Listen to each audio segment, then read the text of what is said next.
No.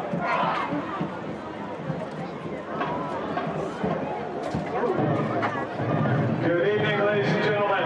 Welcome to Zerger Field, home of high school football for over 100 years.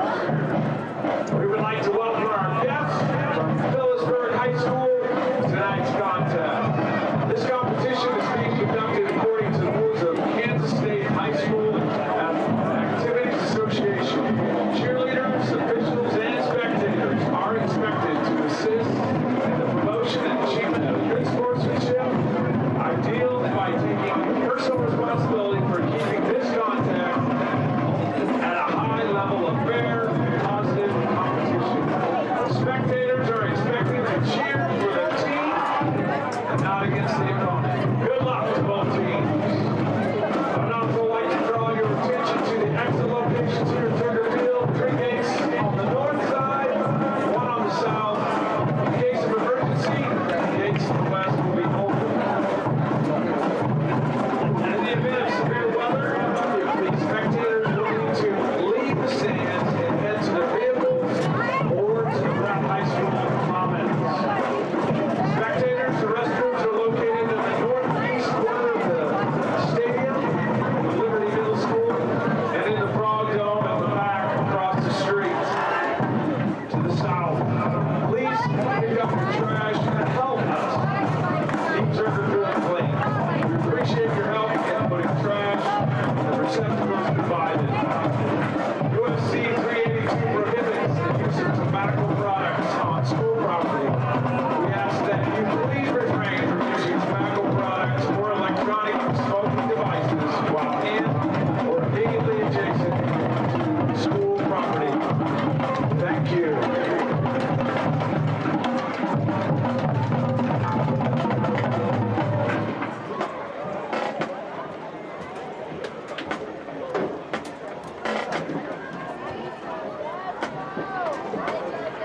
At this time, would you please rise, remove your hats, as the Pratt High School band, under the direction of Jeff Port, plays our national anthem.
Alongside Kelly Simon on the call for you tonight. Logan McAllister behind the scenes on the stats. Home at Zerger Field in this Week 5 matchup. The Greenbacks take on the Phillipsburg Panthers. A long road trip down south for the Panthers as they bring a 3-2 record to town to take on the 4-1 Greenbacks. And before you get into this game, Kelly, I feel like we got to touch on that big win last week here at home. Homecoming night for the Greenbacks, and they take down a perennial powerhouse in Wichita Collegiate, 35-0 in that ball game. Talk about that ball game and what it does moving forward for the Greenbacks. Yeah, that win last week against Collegiate was a big one. It kind of got the monkey off our back a little bit with them. Obviously, they're not having quite as much success this year, but Pratt came out and just took control of that game and start to finish just kind of imposed their will on Collegiate. And I'm sure that gave the kids a huge confidence boost to beat a team that's had the better of us in the past. Offense and defense both looked good. We threw the ball, we ran the ball. Defense didn't give up any points, and marching on here to a game that is kind of unique for Pratt. Don't see Pratt play Phillipsburg very often. No, and that leads us into the tail of the tape against these teams. Not much history, and Break it down for us, what little history there is. I could only come up with one meeting, and that was last year. Obviously, Phillipsburg, way up in north central Kansas, be an hour plus north of Hayes up there. Generally, and they are this year, they're a 2A high school. They've been in a smaller classification, so it's something that we've rarely ever seen. A lot of schools between us and them, so we haven't played. I know both of us probably had a hole in our schedule last a couple years ago when they were making these schedules, and that's how this came to be. We went up there last year, won a game 49-20, kind of took care of them pretty easily. Obviously they're coming down here to play us tonight. I think this Phillipsburg team is a little better than we faced last year. They just seem to have a little better results on paper than they had at this time last year, so I'm looking forward to a spirited game. When you look up and down their schedule, 3 points away from being 5-0. We mentioned their 3-2 record. The 2 losses came to Smith Center in week 2. It was a 16-14 ball game. And then in week 3, Phillipsburg goes for 2 at the end of the game to try to win it and come away short, and a 19-20 loss to TMP. So you look at that schedule and think a 3-2 team, but only 3 points separates this team from being a 5-0 team coming into Pratt. Colin Springer, a senior quarterback, running this offense. And for head coach Ross Coombs, it's year 3. That is always a pivotal year for coaches once they take over a program. We saw it with Coach Holting when he came here to Pratt. Not a lot of success year 1 and 2. Year 3, once you've had kids in your system, in your program, it's really when you see programs turn themselves around. And Phillipsburg looking like they're starting to do the same thing. Yeah, they're one of them north central Kansas teams up there where you're going to see a lot of run-heavy football. I mean, these teams just seem to, they don't go to the air as often, pound the ball between the tackles a lot. You mentioned Beloit, Plainville, Smith Center, all run-heavy teams. They all play each other. And, they won a game last week against Russell. Russell hadn't lost yet. A common opponent, Russell had beat up Larnard the week before, about as bad as we did, about the same score. So that's about the only connecting piece I can find out there. But, it's going to be an interesting game tonight. I think Pratt's going to have the edge in this one. Sheer size and athleticism is going to be on our side of the football. But being up there with the league they come from, I think you're going to see a tough Phillipsburg team, not intimidated to just pound the ball at us. Yeah, and I think a lot of the Greenbacks' success tonight is going to rely on some of the similar things that got them the win in that collegiate game, and that was the ground game. They featured it heavy in that ball game, and Cade Liggett, the star in that ball game, had over 200 yards his first time this year. The Greenbacks 332 total yards on the ground, and mentioned Liggett's 19 carries for 207 yards, also had a touchdown. Greenbacks really spread the love around on offense when it came to touchdowns. There was 5 of them. Poor had 1, Strong had 1. Barker had some carries, no touchdown, and then Morrell, we've seen him on the ground a couple times, punch it in that game. And that's just Coach Holting trying to get Morrell his touches. He's such an athlete. And we've struggled a little bit getting the ball in the air, but doing a good job of putting the ball in his hands and trying to let him create some stuff in space. And I expect a heavy run offense from this Greenback team tonight to establish yourself. And then from there, maybe branch out, throw in some wrinkles once you feel like maybe you've got this game where you want it. But Phillipsburg is going to come out not going to make this easy on the Greenbacks, so nothing to take for granted going into this ball game at this point in the season if you're the Greenbacks. No, that's right. And Coach Holting touched on it in his coach's show. One thing that makes a team like Phillipsburg dangerous is their ability to grind the football. What that does is it, if they're able to grind out first downs, your offense doesn't get the ball, and a quarter melts away really quickly. So if they're able to sustain drives and get first downs, it can sometimes take an offense out of their rhythm, and they don't play nearly as well if they're not getting the ball, but every, 2-3 times a half, And so I think the key is for Pratt to get off the field on third down, get the ball in the hands of their offense. I think if we do that, I doubt Phillipsburg's got the kind of athletes that we do as far as in space, and I think we'll score some points, assuming we get the offense on the field enough times, get the ball in their hands. That offense from the Panthers, it comes from the coaching tree that is head coach Zach Baird, one of the best coaches in the state, in my opinion, at the 2A level in the Hoisington Cardinals. Coach Coombs for the Panthers came from that coaching tree of Coach Baird, and so they run a pretty similar offense to what the Greenbacks saw week 1. A lot of that veer option. You see the dive up the middle, or the quarterback, the fake and the counter. So one of the big things Coach Holting talked about midweek in the coaches show was against an offense like that, you have to stay sound assignment sound. You've got to do your job, read your keys, and trust them. Trust that the other guy next to you is going to do the same. You can't get caught looking for the ball in an offense that packs it in so tight. You'll see the Panthers do that tonight. They run such a jam-packed offense that you've just got to do your assignments, make sure you're filling the lane that your read tells you to read, and trust it from there. You know, most of that offense comes back to can Pratt's front 4 or 6.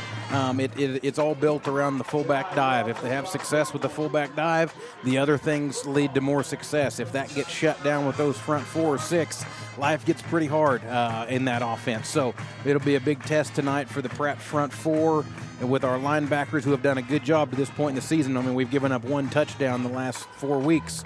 And so the defensive front has been strong. Defensive backs have been strong. Nobody's really thrown the ball against us. So anyways, looking forward to the matchup tonight with a rare opponent for the Greenbacks, and one we're probably not going to see again, I would bet. I mean, this is a rare 2-year matchup for us. Phillipsburg being a 2A high school in North Kansas, the odds of us meeting again in the near future, very slim. Well, it should be a good matchup. A lot going on here at Zerger Field tonight for this home matchup. It's Pink Out Night in honor of Breast Cancer Awareness Month. We had the junior Greenbacks running out with the Greenback team coming out of the tunnel, so a lot of activity, a good crowd developing here at Zerger Field, and only moments away from kickoff. We'll take another break, and when we come back, get you all set for kickoff here at Zerger Field. You're listening to Greenback Football here on Thunder Country.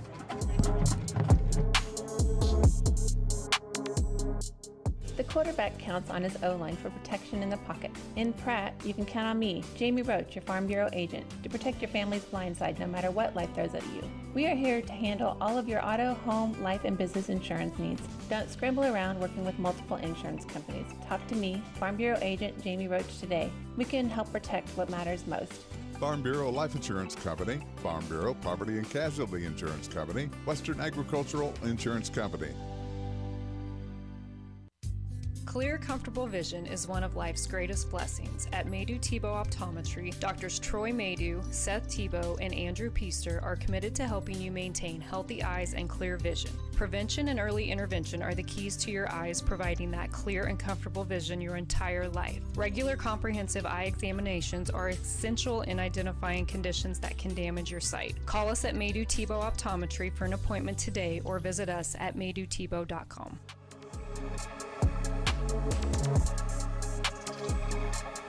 Welcome back to Zerger Field here on Thunder Country as we wrap up the Doug Ray Chevrolet pregame show. Captains now out midfield as they get the coin toss sorted out. And for the Greenbacks, captains tonight, senior Creston Poore, Gavin Roop, Madden Wilson, and Arlie Morrell. And for the Panthers, Cade Schwinn, Colin Springer, Blake Burrish, and E.J. Hall representing both teams. Phillipsburg won the toss and elected to defer. Pratt's going to receive the opening kickoff. Now it's sorting out who will defend what end zone as they get them squared away midfield. White Hat sorting all that out, and they do take their position, so it'll be the Panthers defending the east end zone. They won the toss, deferred, so Pratt will receive the ball, and it'll be the Pratt offense you see out on the field first and see if they can pick up where they left off in that collegiate game. How about another nice night for football? What do we got? 80 degrees with a slight southern breeze. It looks like not enough to really affect anything. No, and that perfect beautiful time night of the year where the sun's setting behind the trees already at the time of kickoff. Get those Friday night lights on. Boy, they're kicked on and starting to shine here at Zerger Field. And it's going to be a beautiful one here for the Greenbacks. See who it is for the Panthers that comes out for the kicking duties. For your Greenbacks, it's the usuals back deep. It'll be Cade Liggett back deep to return. He usually sits up right around the end zone line, and then you've got Cameron Cox and Caleb Strong about 5 yards ahead of him outside on the numbers.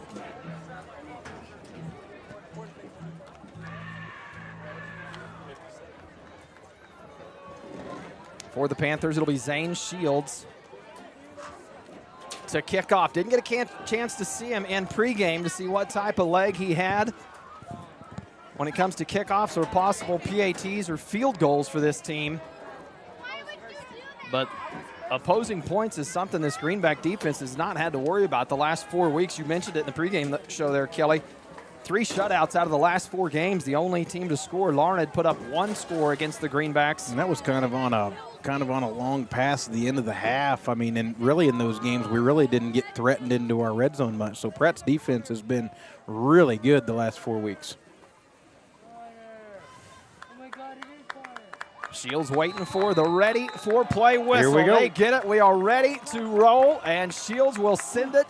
A line drive right down the middle of the field, taken at the end zone and bounces in. Cox couldn't quite handle it, and it'll be a touchback for the Greenbacks. Their offense will make their way onto the field. The Greenbacks in the home green jerseys with the gold stripe down the pants. Green helmet with the gold stripe down the center, and all gold numbers for the Panthers. Dark blue pants. Dark blue or black, Kelly? That's blue. Looks like dark blue out there for the Panthers. Gold lettering. With the dark blue helmet to go with it. And they came out, we mentioned it being pink out night. The Panthers all with pink socks to go with their uniforms. Poor, empty in the backfield, trips to his right to open this up for the Greenbacks. Looking for the quick strike to Morrell. Has him, and Morrell makes the first man miss. It's a race up the sideline across the 40, the 30, the 20, 10. Touchdown, Arlie Morrell. What a strike to open this game up for the Greenbacks. An 80-yard touchdown pass, the longest of the season for Creston Poor. That's how you start a ball game. That is. I tell you what, when we've seen Morrell in man-to-man coverage multiple times this year, and we just haven't quite found a way to hook up on it as much as we would have liked. And in that case, it's just a matter of get the ball in his hands and make one guy miss and outrun the rest of the field. Morrell came into this ball game only 5 catches for 117 yards and 1 TD on the season. Nearly picked it all up there on one play. And Tebow comes on for the extra point, puts it through, and the Greenbacks on top early. 7-0 on a quick first strike. We'll be back in 60.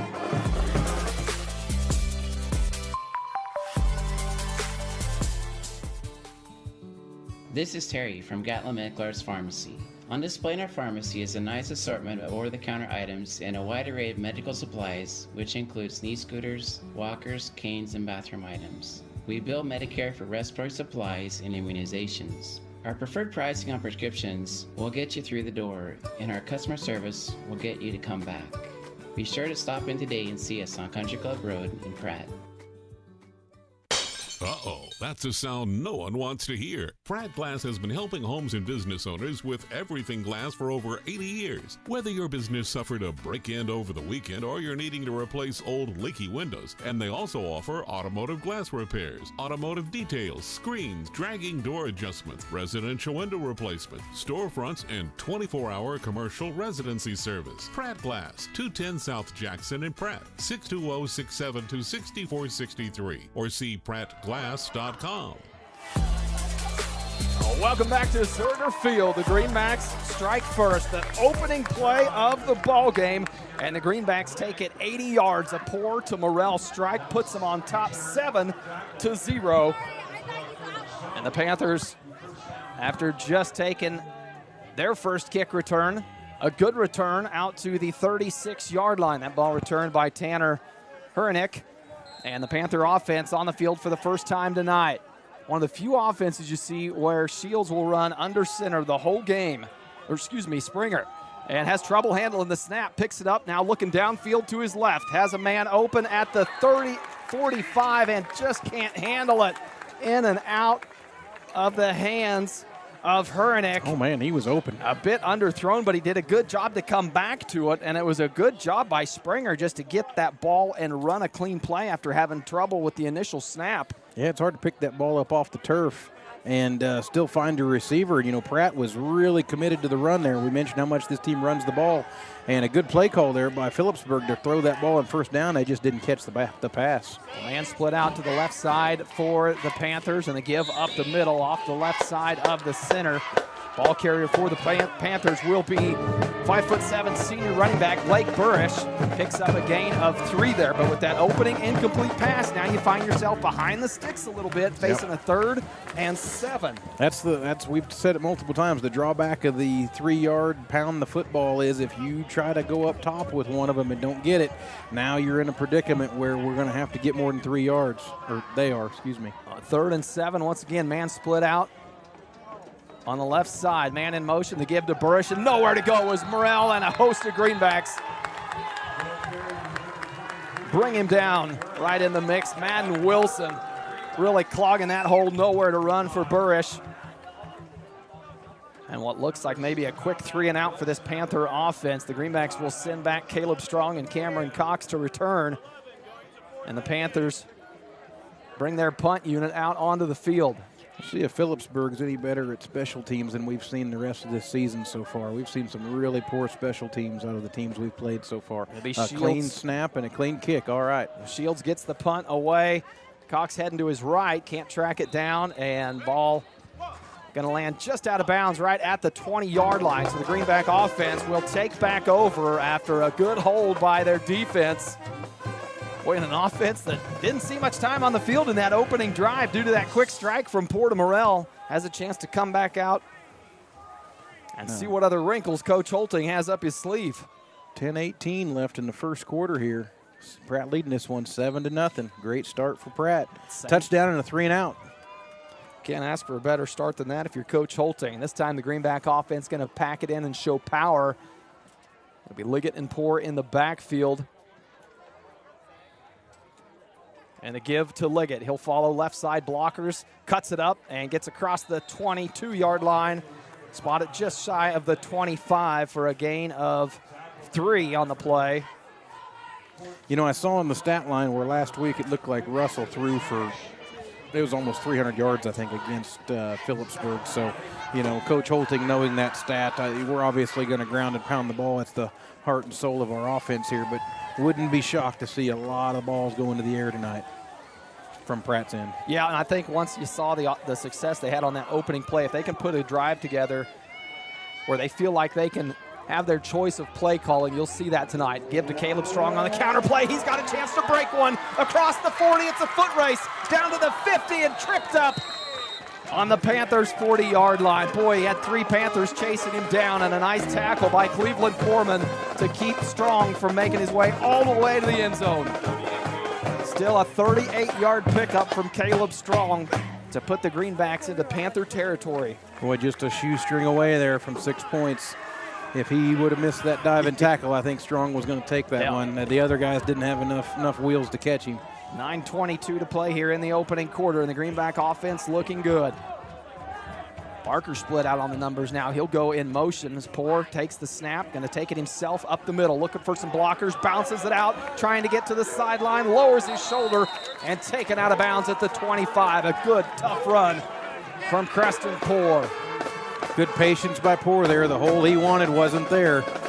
He just kind of kept scooting along that line of scrimmage until daylight opened up on the left edge there, and first down Pratt. It almost looked like that play was set up to go to the strong side of the field outright there, but Poor with the good vision found the hole on the left side and bounced it out and picked up a Greenback first down. So it'll be 1st and 10 for the Greenbacks on the Panther 26-yard line. Snap to Liggett, goes right side now, looking to throw the ball. Looking downfield, throws to Morrell, goes up and gets it at the 15. Nice hands from Arlie Morrell as Liggett put it up high where only Morrell could get it, and he went up and got it. Well, on that play there, you know, great pass by Liggett, great catch by Morrell. I think if Liggett takes off running, he gets the first down too. It was wide open. Yeah, he had options there that time, wanted to put it in the air, and another Greenback first down. Now inside the BTI green zone here. Ball spotted on the Panther 9-yard line. 8:45 to play here in this first quarter.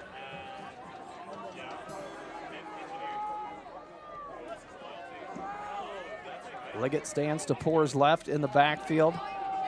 Snap goes to Liggett. Bounces it right side, now cuts it up. Still on his feet, fighting through a tackle. Still on his feet, and pulls 2 Panthers with him to the end zone. Touchdown, Cade Liggett. A 14-yard run from Cade Liggett puts the Greenbacks on top 13-0. Boy, I thought he was going to go down 5 yards shy of that. Now that's just evidence there where Liggett just kept his legs pumping and ran through some arm tackles from Phillipsburg. You know, they kind of lost some of their form there and just kind of expected him to go down. And Liggett kept his legs low and pumping and wasn't going to do it. Great run. Comes on for the extra point. The kick off and good. And with 8:23 to play after a 5-play, 80-yard drive, the Greenbacks lead it 14-0 here in the first. We'll be back with more Greenback football here on Thunder Country. Are you interested in building a new home or remodeling your current one? If so, give J.A. Knight & Sons a call today. This is Chase Scully with J.A. Knight & Sons, and we are the area's premier general contractor and have been serving the Pratt and surrounding area for over 50 years with superior quality and attention to detail. We specialize in high-end residential and commercial construction and have now expanded our services to include pre-engineered metal buildings. J.A. Knight & Sons is a proud supporter of Greenback Athletics and would like to help turn your next dream into reality.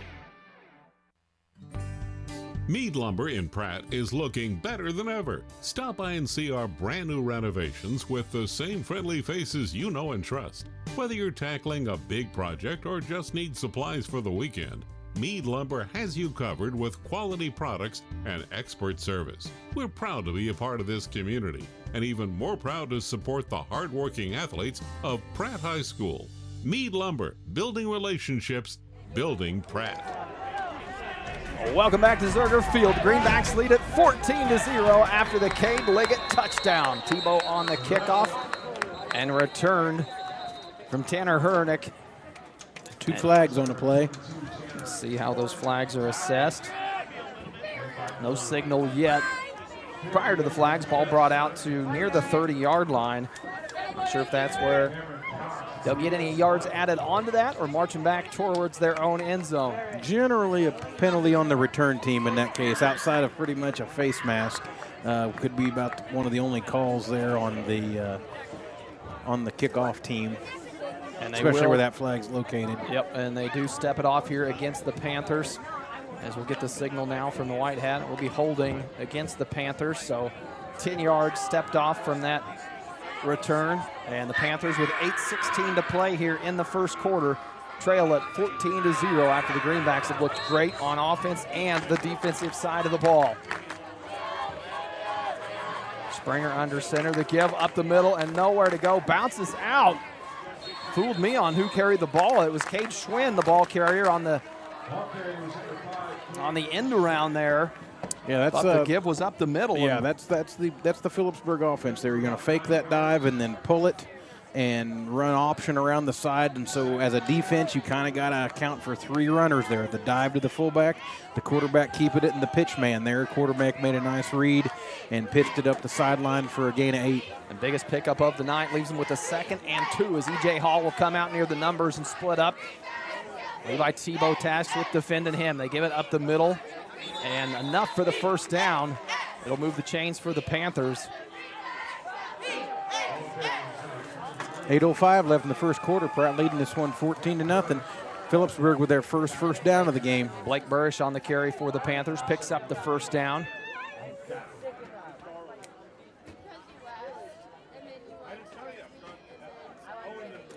Get the play call from the sideline. Once again, Hall coming split out wide. I haven't seen him try to target the 6'1" senior out here. Once again, Tebow tasked with picking him up on coverage. Man in motion. And the give up the middle. Once again, boy, Josiah Schmidt, Kyler Barker, Madden Wilson, whole host of Greenbacks in there. Nowhere to run. They're going to give him a gain of 1. That's that front 3 or 4 of this Greenback defense that has just been so effective all season long. Makes it tough to run anything in the middle, and with the athletes the Greenbacks have on the outside and in the secondary. A 2nd and 9 for the Panthers. Springer sends a man in motion, runs the option, going to keep it himself, tries to tuck it up, nowhere to go, as once again Barker and Gatlin there in on the tackle along with Leon Ramos. Yeah, this is the down and distance that Phillipsburg does not want to find themselves in. 3rd and 8 here from their own 33-yard line. Not being a pass-heavy team, This is just not in their quiver of arrows to convert very well. It's just they need 3 to 4 yards of carry to keep this offense moving, and we'll see if they'll go to the air here or continue to pound it. 6:30 to play here in the first. Springer under center. Nobody split out wide this time in the backfield. Burrish. They send a man in motion. Springer going to drop back, looking for the wheel route down the sideline. Had a man open as Schwinn got out of the backfield undetected and just overthrown by Springer. Well, there's 2 times there where Phillipsburg has dropped back to pass, and when I say I've had a receiver wide open, I mean no one within 10 yards of him just overthrows him. Yeah, that's a tough one to swallow if you're Coach Coombs, knowing that you had the first down there and just missed the throw. The Greenback's going to force the punt again. Once again, as Zane Shields set up 10 yards deep in the backfield to receive the punt. It'll be Cameron Cox and Cade Liggett back deep to flank Cox. And Shields will put that one towards his own sideline. Bounces out of bounds at the 38-yard line. And the Greenback offense once again will take over with 6:10 to play here in the first. A 29-yard punt from Shields. And you can expect this Greenback offense and Coach Holting with his play calling to remain aggressive here early on in this game. Yeah, that's where, Phillipsburg's kicking themselves right now. Not only did they miss an opportunity to get down the field, but when you don't do that, you now put the powerful Pratt offense back on the field. So that's what you mentioned pregame, was just keeping those drives alive. Even if you don't convert them into points, it keeps the Pratt offense off the field. It is the Pratt offense back out on the field, and Liggett will take the snap. The give to Strong on the counter play, trying to find somewhere to bounce it, and picks up just a tough 3 or 4 yards near midfield. Couldn't make up his mind whether he wanted to bounce it out or cut it upside. He elected to cut it up inside for a good gain of 5. Yeah, it was decent contained by the Phillipsburg in there. He kind of held that edge and made Caleb cut it back up inside, where they had some help to tackle him. Still a nice run by Strong, picked up 5 yards. Part of that front 4 for the Panthers. Braxton Shields, Cole Shelton, Cash Roth. Now Liggett comes in motion near side for the Greenbacks. Poor 3-step drop looking down the middle hash and underthrown as he was trying to target Morrell, running the seam route. That'll bring up 3rd and 5 for the Greenbacks. Stops the clock with 5:26 to play here in the first quarter. Greenbacks lead at 14-0.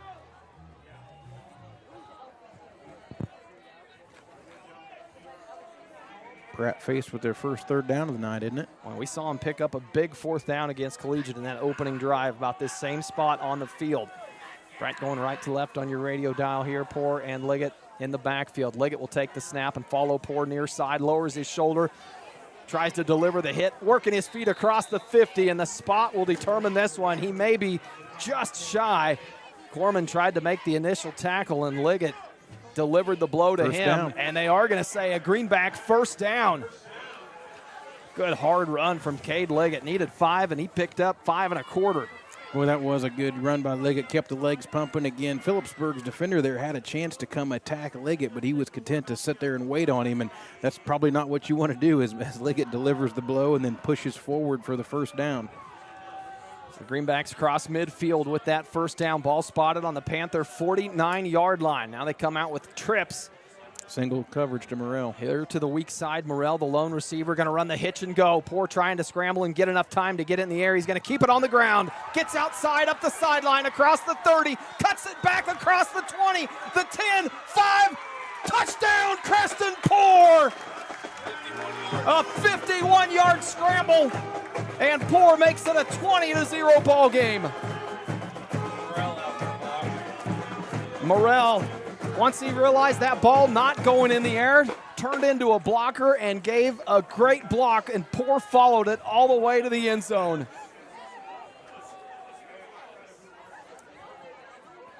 This Greenback offense firing on all cylinders, picking up right where they left off last week. Yeah, we mentioned it early, Cody, that we felt like if we could get our athletes in space that Phillipsburg wouldn't be able to match them, and that's really showed this first quarter here with the long play to Morrell. Tebow tacks on the extra point, 21-0 your score after a 4-play, 62-yard drive for the Greenbacks. We'll be back with more Greenback football here on Thunder Country. Are you a sports fan looking for a great place to grab a bite to eat? Look no further than Legends Cafe, located in Pratt, Kansas, on Highway 54. Legends is open 6 days a week and serves up mouth-watering burgers, fresh salads, hearty sandwiches, and much more. And don't forget about their daily specials. Legends is proud to support Greenback sports and all the local teams. So whether you're celebrating a big win or just need to refuel after the game, Legends has you covered. Come on down to Legends, and we'll take care of the rest.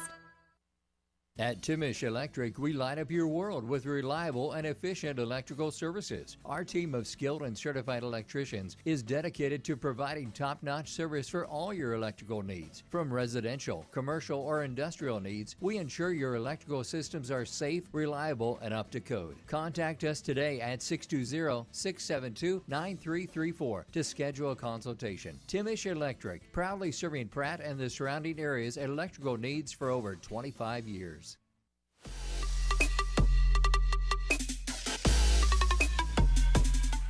Welcome back, Zerger Field. Greenbacks on top, 21-0 after a huge scramble from Creston Poor. Put him in the end zone, followed by a great block from Arlie Morrell. And the Greenbacks send it back deep, and the Panthers return it out to the 46-yard line.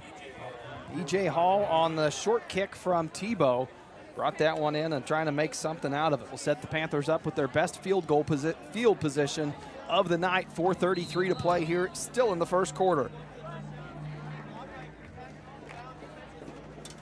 Panthers need to try to keep this Greenback off the field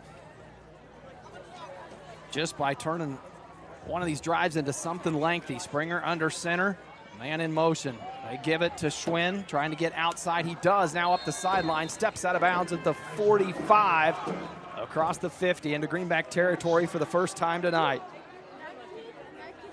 Now, Phillipsburg, at the moment, I'm sure being down 21-0 in the first quarter, those couple of drop passes they had are still eating on them, but there's nothing they can do about it now. Got to try to put some points on the board here, but to this point, Pratt's defense has looked really good, giving up just a first down or two, and looking great.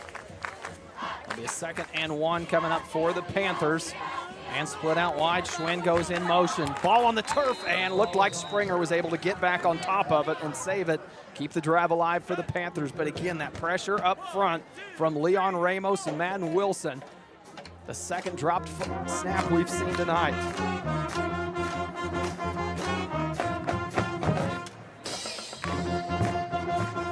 That'll bring up 3rd and 1 for the Panthers. I think you're going to see Phillipsburg in 4-down territory here unless they were to lose some major yardage on this play, being down 21 here on Pratt's half of the field, even though it's right around midfield with a short 3rd and 1. Run the carry up the middle. Looks like going to be close to the first down marker. Far side official has it spotted just on it. See where they finish up with that spot. And they're going to say just shy. Needed to get to the 44-yard line, and they have it close. I think if I was Phillipsburg, I'd ask for a measurement. And you could see Coach Coombs come out and get right on the stick there. It looks like it's right on it from here. I think he was saying the same thing. Does that not warrant a measurement? So 4th and inches here for the Panthers. Greenback's a chance for a big stop. Springer under center. The give up the middle, and the Panthers will pick it up. Good tough run up the middle. Once again, Blake Burrish on the carry for the Panthers. We'll move the chains. Play's going to take us down underneath 3 minutes to go in the first quarter. Pratt still leading 21-0. Hitting on all cylinders. Yeah, Greenbacks have looked good to this point. Defense, this is the longest they've been on the field so far tonight as the Panthers putting together a bit of a drive. 1st and 10, ball just inside the Greenback 40-yard line. Give to Burrish once again, up the middle, trying to go off center right side, and not much room to run. Once again, Ramos, Morrell, and Josiah Schmidt there. Only a gain of 2 for Burish. Burish, 174-pound senior. Not overly big to be carrying that load all night up the middle. Second and 8 after the 2-yard pickup from Burish. And this is what you see from the Panther offense. They don't get real creative. They run their offense, try to run it effectively. Springer now bounce it out to the left. Maybe a broken play there as he looked to the right and had some confusion. Tried to bounce it outside just to manage something. Brought down for no gain. So another big third down for the Greenback defense. Looked like Morrell on that tackle there. He's been tough to run against. Obviously, with his athleticism and his length, he can get hands on people that a lot of other people can't with that wingspan, and has had a great season defensively. You can just see him there using it too. How many of these tackles have we seen Morrell where he's almost just got his arms around him, pulling him back behind the line of scrimmage? Really makes it tough, and we've seen offenses almost have to get rid of one side of the field because they don't want to run to Morrell's side. They'll go to the right side. Springer going to keep it on the option. The pitch out wide, has some room to run. Breaks through a tackle and across the 25-yard line. Tanner Hurnick on the carry for the Panthers. Picks up a big first down and keeps the chains moving. Kind of got tripped up there. If he would have got through that double, there was 2 Pratt defenders there that kind of tripped him up. If he squeaks through there's a lot of green ahead of him. Could be first down and on the Pratt High 24-yard line. 1:05 to play on the clock, and the Panthers trying to convert a drive into points for the first time tonight. Out wide, Corman on the numbers. Springer under center, Burish in the backfield. Trips to the right side. Springer going to keep it, has some room, bounces it up across the 20, close to the 15-yard line. When they were showing all their power to the right side here, Springer takes it to the far side, tried to create something on the ground by himself. 6-yard pickup from Springer will bring up second and a long 4 as the clock ticks under 30 seconds.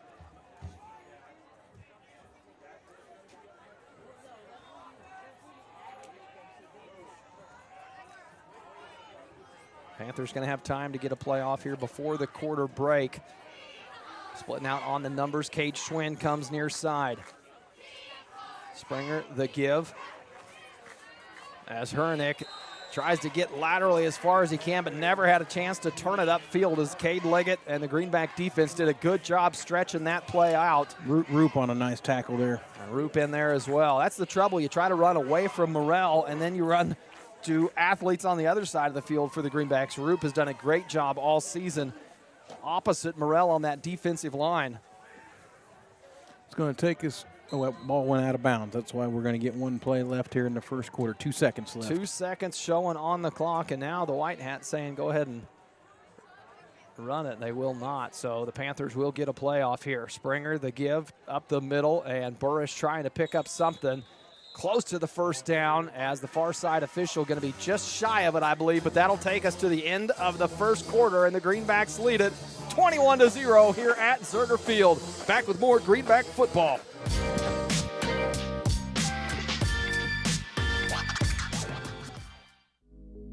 For your fine dining experience, be sure to stop at Club D'Este in downtown Pratt, Western Kansas's premier steakhouse for over 50 years. They'll serve you the best with their friendly, attentive staff and home-cooked meal you desire. Also offering a full range of entertainment with live music and karaoke weekend nights. So come for food and stay for fun at Club D'Este in downtown Pratt. Open 7 nights a week. This is Chris with Car Auction Real Estate. We've been proudly moving assets since 1965, with locations in Pratt and Larned servicing the surrounding counties. Jamie here with Car Auction and Real Estate. While our marketing strategies clearly stand out, we stand strong on our principles of integrity, transparency, and reputation in our industry. Whether it be buying, selling, auction, or appraisal needs, look us up online at carauction.com. Good luck and go Greenbacks.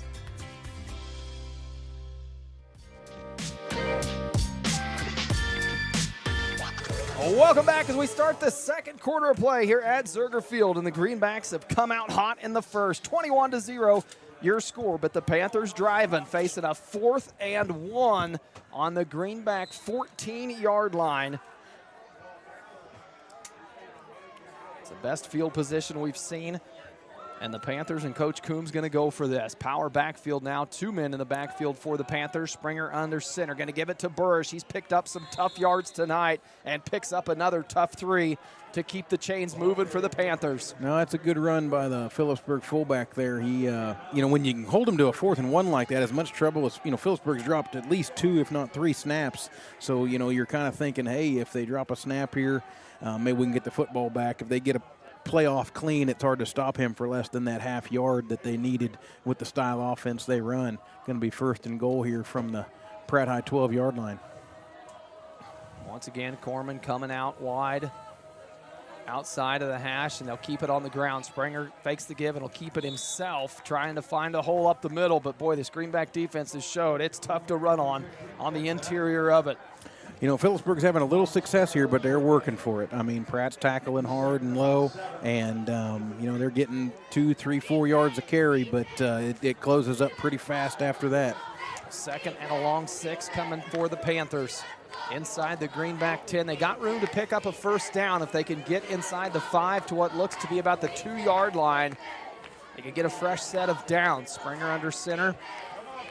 Checks left side, gives it to Burrish up the middle, lowers his shoulder, still on his feet, trying to move the pile. Touchdown. No signal, touchdown, Panthers. Well, I'll tell you, that was that one resembled a Cade Liggett run, and that Burrish there was able to just keep his head down, and he just kept his legs chopping through there and just weaved away into the end zone, and that was all due to his effort there.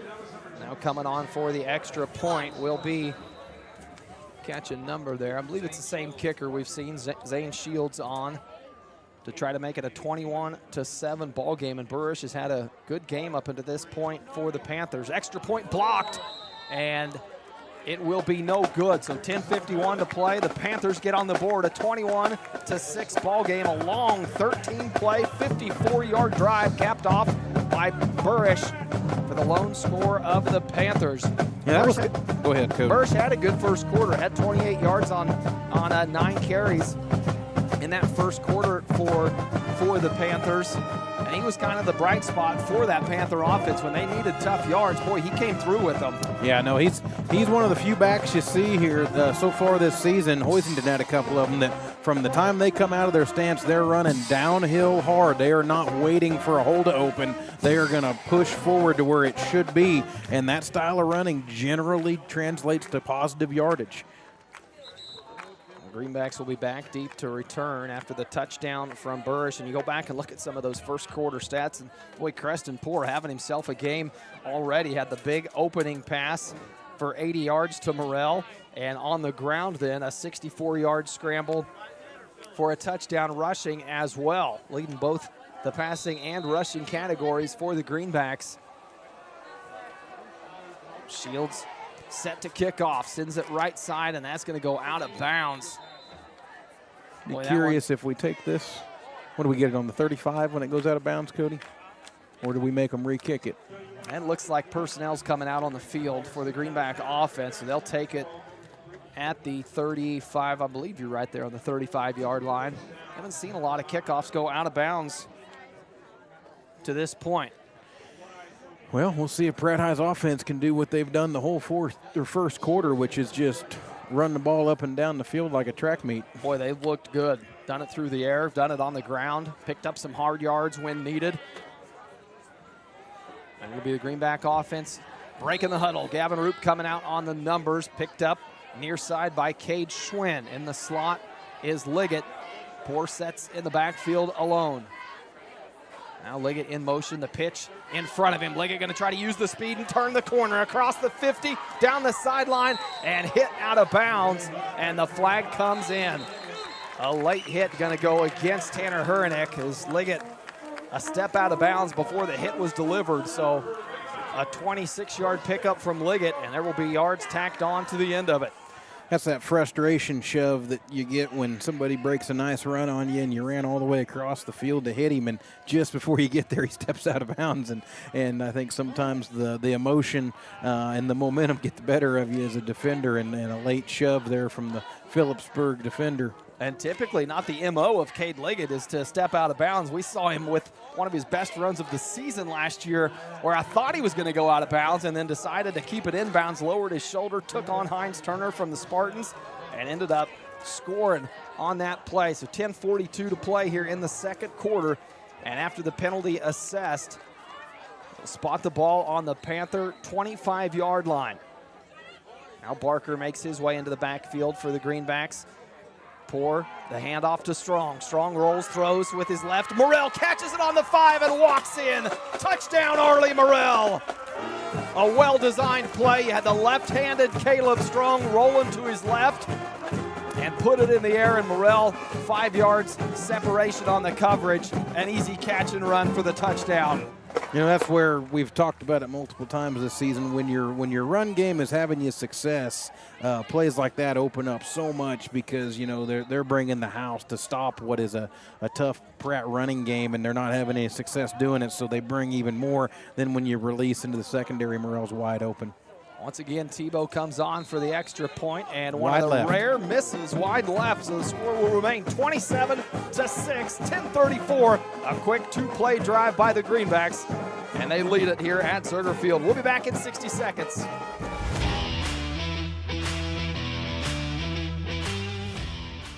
It's a fact. A custom cow mineral does not have to cost more. Actually, it might be just what you need to improve your cow herd. The friendly and helpful professionals at Extra Factors in Pratt are available to sit down and discuss your operations needs and goals. From custom protein supplements and liquid protein to bulk commodities and possible mineral formulation. Find it all at Extra Factors. Call 620-672-5616 and speak with Levi Macbeth for all your nutritional needs. Extra Factors. We put the extra into cattle nutrition.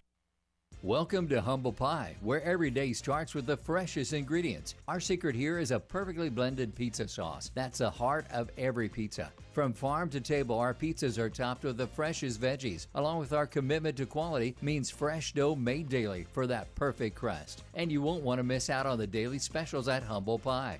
Order your next pizza online at humblepiepratt.com. Serving you in both Pratt and Larned.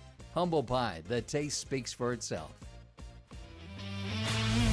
Oh, welcome back to Zerger Field, 27-6 your score after Morrell walks in his second touchdown of the ball game. A kickoff from Tebow and the return out to the 20, but once again, a couple flags on the play. Going to most likely back, be a hold. Back hold this up for Phillipsburg. the Panthers. I saw it.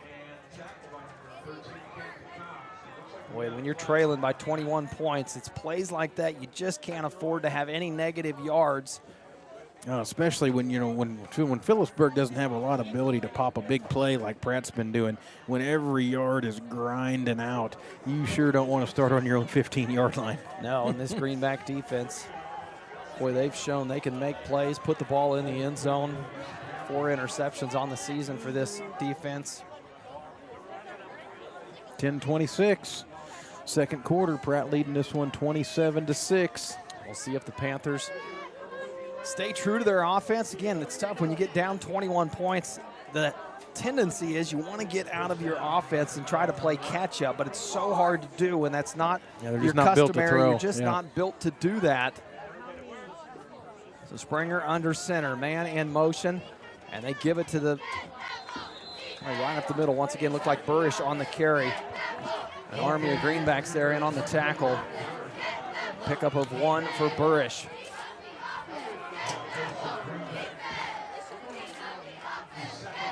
And it continues to just turn into a beautiful night here at Zerger Field. Sun fully set, lights completely on, and Friday night lights on a beautiful mid-October night here in Pratt, Kansas. 2nd and 9 for the Panthers.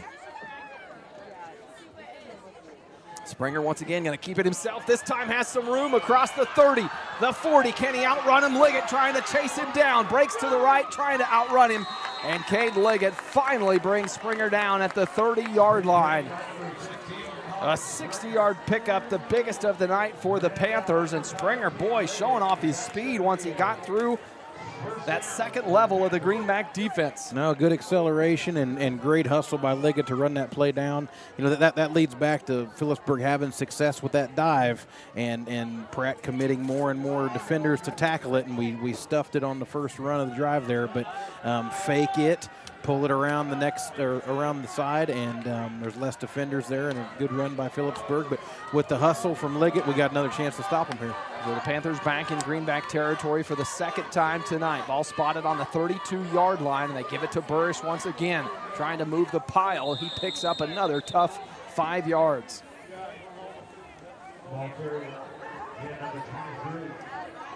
Burrish, a 5'7", 174-pound senior, but boy, he runs hard. He does. He does. That'll bring up 2nd and 6 when the Panthers break the huddle. Ball on the Pratt High 28-yard line. 8:42 to play here in the second quarter. Corman comes out wide. Strong goes with him to pick him up. Man in motion, and they give it to Schwinn.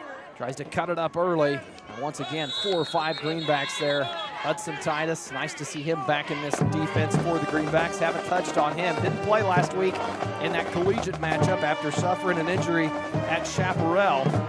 Good to see him on the defensive side of things. It was one of those that Coach Holting thought might not see him on offense tonight, but definitely want to get him out there on the defensive side of the ball. He makes such a difference in that safety position for the Greenbacks. Yeah, when you got that injury like Titus has, you kind of want to get out there at least part-time and test it and make sure it's you have confidence in it to as we move on through the season here into some tougher ball games. Now Corman goes to the far side. Sends Schwinn in motion. Carry up the middle. Springer going to keep it himself. Close to the first down. Boy, how many carries have they had that are within inches of that first down marker? This is going to be another one. It is, and from Phillipsburg's standpoint, they're sitting there saying, my goodness, we've had probably 4 times where the ball's been within a half yard of the first down, which isn't that hard to get at times, to get a half yard in football, especially with the offense they run downhill and hard straight ahead. But you still have to execute a play. You still got to get a snap and a handoff. No penalty. So, puts the pressure on you here with 4th down. A big play for this Greenback defense if they want to get off the field. 4th and 1 for the Panthers. And Burrish awaits in the backfield. Send Hornick in motion, tried to get the Greenbacks to jump off sides. Had some initial movement, but the Greenbacks able to hold back. And Coach Coombs going to take a timeout. We'll take one with him and be back in 60 seconds here on Thunder Country.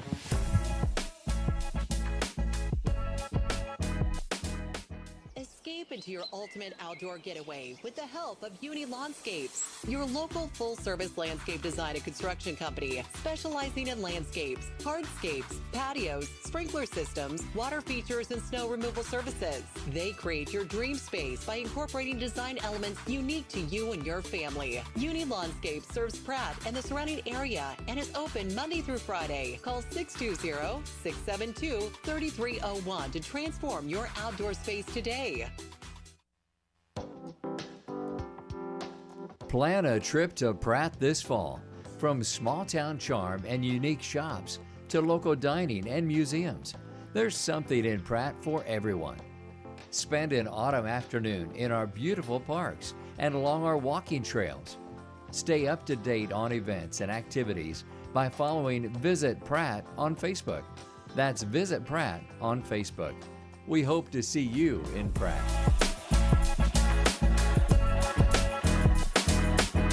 Welcome back. A big 4th down here for the Panthers. 4th and 1. Springer under center. The give to Burrish. Hit hard. Did he pick up enough? Yep, and they're going to say his forward momentum got him there. But Cade Liggett, it looked like, on the hit for the Greenbacks. Is that what you saw Liggett on the hit there for? There was 2 or 3 of them coming from the interior. No, that's a nice hit. That's just a lot to ask. I mean, when you're 4th and a half yard, when you got a back that runs downhill as hard as Burrish, you pretty much have to hit him in the backfield to keep him from getting that half yard there.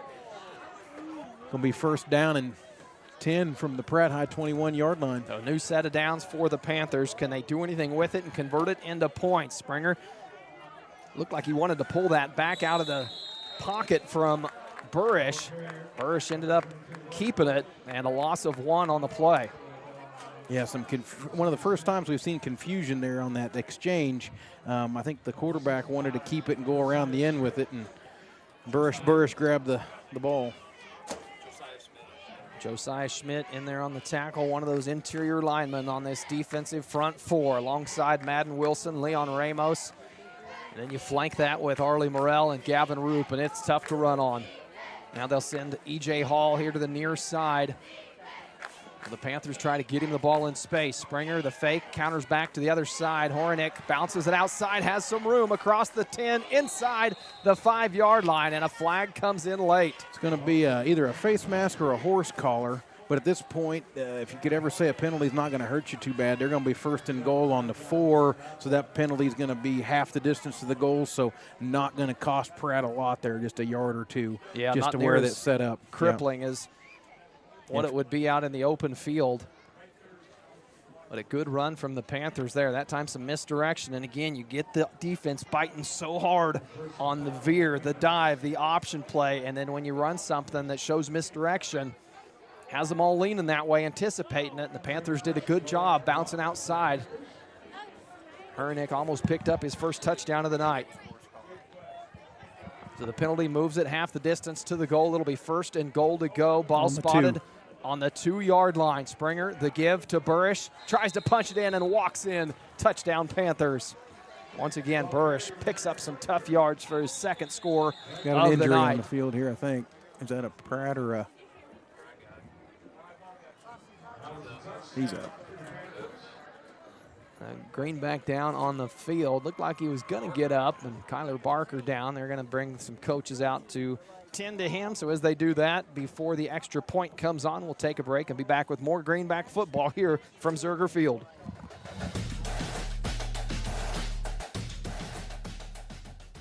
At Buckland Tractor and Implement, we know that teamwork and dedication are the keys to success, both on the field and in the field. Just like the Pratt Greenbacks, we strive for excellence in everything we do. Whether it's top-of-the-line John Deere equipment or exceptional customer service, we are here to support our community. From tractors to combines and everything in between, BTI has the tools you need to get the job done right. BTI is proud to be a part of this community and to support our local football team. Together, we're stronger. Visit BTI and see how we can help you achieve your goals. Are you a sports fan looking for a great place to grab a bite to eat? Look no further than Legends Cafe, located in Pratt, Kansas, on Highway 54. Legends is open 6 days a week and serves up mouth-watering burgers, fresh salads, hearty sandwiches, and much more. And don't forget about their daily specials. Legends is proud to support Greenback sports and all the local teams. So whether you're celebrating a big win or just need to refuel after the game, Legends has you covered. Come on down to Legends, and we'll take care of the rest.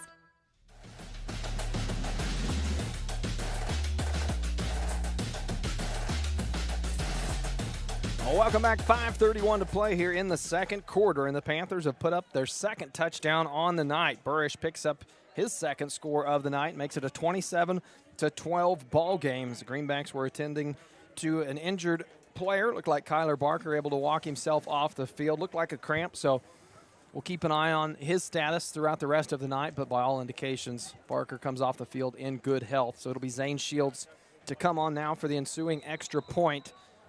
Now, the last one was blocked by this Greenback defense. Snap and hold good. This time Shields gets it up quick and tacks it on to add one more. So 5:31 to play and a good 9-play drive, 84 yards. Chewed up 5:03 on the clock for the Panthers, and they make it a 27-13 ball game. So still only a 2-score ball game, Kelly, at this point. With Phillipsburg getting the second half kickoff.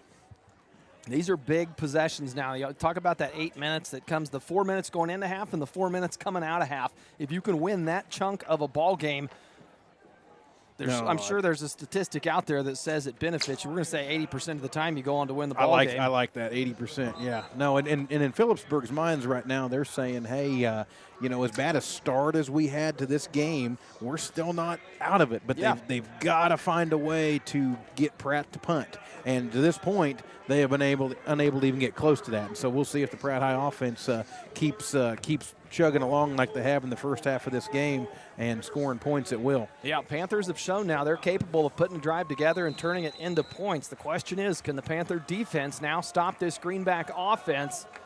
They can't match him score for score, being down 2. Good deep kick by Shields and bounces through the hands of Cameron Cox.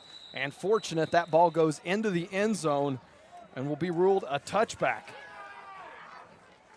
So Greenbacks will take over at the 20-yard line when their offense comes back onto the field and see if they can continue this first half of just offensive dominance. 5:27 here to go in the half.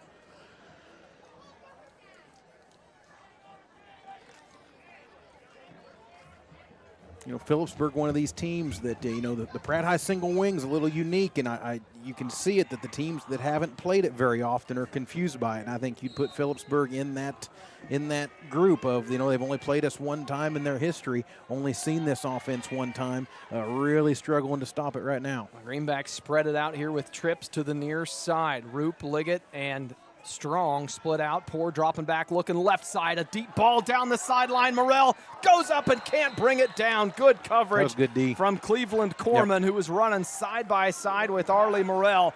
And a great ball from Creston Poor. Right on the money. It was just great coverage. It was. That was a great coverage by that Phillipsburg defensive back there to run with Morrell and then come up on the ball and separate it from Morrell. That was good defense. So stops the clock with 5:20 to play here in the second, and the Greenbacks facing their first 2nd and 10 of the night, I believe. Yeah.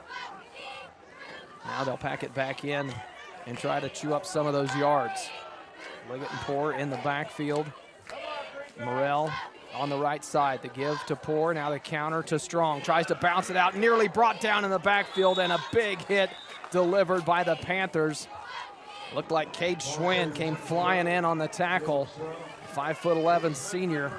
You know, Strong kind of got tripped up early in that run, and he lost his momentum. And just as he gained his feet back, that's when the stick came in, and it was a good pop by the Phillipsburg middle linebacker. But Strong getting slowed up early in that allowed the linebacker to flow downhill and put that hit on him. So a big play now here for both the Greenback offense and this Panther defense. 3rd and 9 for the Greenbacks. Liggett going to come out of the backfield and will be split out. Goes in motion now. Heads back towards the backfield. The pitch to him in front. Goes left side trying to bounce it up and picks up 5, but he'll be shy of the first down marker. And for the first time tonight, Coach Holting going to have a decision here. You know, this will be really interesting. You know, Coach Holting with a 2-score lead. That was a nice gain there by Liggett to make it 4th and 2 on their own 27, 28-yard line. I think with the 2-score lead here, you'll see Pratt punt this ball, but maybe not. Maybe not. Boy, the personnel that saw going into that huddle looked like they're going to come out with the play and try to pick up this 2 yards, and they will. The Greenback offense set to try to convert this 4th and 2. A big down for the Greenbacks. Snap goes to Liggett. He comes near side to his right, now turns it up, gets to the sideline across the 40, and a face mask comes in and drags him down at the 45. Picked up plenty for the first down, and there will be more tacked onto that. Well, you could just see that play from the start, the way that we were lined up. We had outside leverage on their widest man pretty much from the snap to our right. That was going to happen all day long for the Pratt High offense. Tack on 15 more. And they've had such success when they can get outside and use the speed. The Greenback edge blockers have done a great job. Like you said, they seal that edge off, and then you've got a couple lead blockers coming out of the backfield for Liggett as well. That's where that Pratt High offense is a little bit deceptive. That D end will line up what he thinks is outside, but we've got a kind of a flank blocker there that'll help seal that edge and just caves everything down, leaves us wide open. Roop split on the numbers, Strong in the hash. 1st and 10 after the penalty assessed. Ball spotted on the 41-yard line of the Panthers. Poor going to keep it himself left side, follows his blockers, has the hand on the back, still following him downfield, and a flag at the exact end of same that play the other way, exact same result. Only this flag might be on Pratt. Let's see. Came in behind the play, but I think you're going to be right. It's in the realm of holding. We'll see. Maybe not. Corman on the tackle for the Panthers. if on Pratt, be the first penalty on Pratt tonight. Yeah, have played a really clean game to this point. That's right. We did have a horse collar that didn't hurt us too bad. Going to be a hold on Pratt. Yep. So this one, they will step it off the full yardage, and this one will hurt the Greenbacks. What would have been a first down pickup from Creston Poor, going to back him up 10 yards from the line of scrimmage. 3:15 left in the half. Pratt with the ball at midfield. And this would be a big drive if the Greenbacks could punch this one in and turn it into points before the halftime mark. So first and 20 for the Greenbacks. Ball spotted at the 50-yard line, right at midfield. Everybody looking to the sideline now as Coach Holting going to audible and send in the play.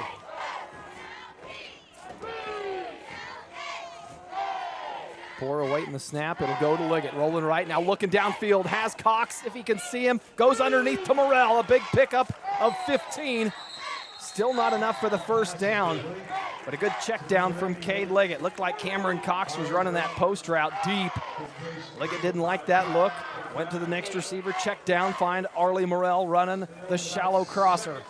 That's one of the things makes guarding our offense hard is that, you know, they've ran that play as a run 3 times in a row now. I mean, that was a pass, but as he pulls up, you know, we have options to throw it underneath or over the top, and so you're kind of guarding 3 layers of that play. You got to guard the run, the tight end across, and then the deep ball. Oh, and when the thrower, whether it's Poor or Liggett, can make that read, it really puts the pressure on the defense. Right. Once you commit to either that deep route, if the safety goes over to help, then that passer for the Greenbacks knows the underneath route is the one you go to. And a good job by Liggett that time. Timeout from Coach Holting with 3 minutes to play. We'll be back in 60 seconds.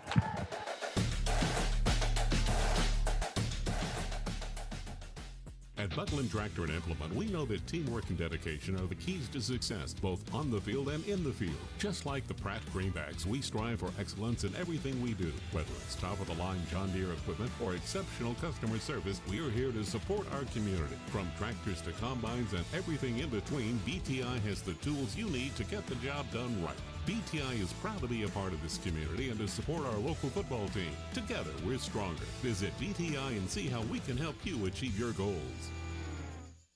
Are you a sports fan looking for a great place to grab a bite to eat? Look no further than Legends Cafe, located in Pratt, Kansas, on Highway 54.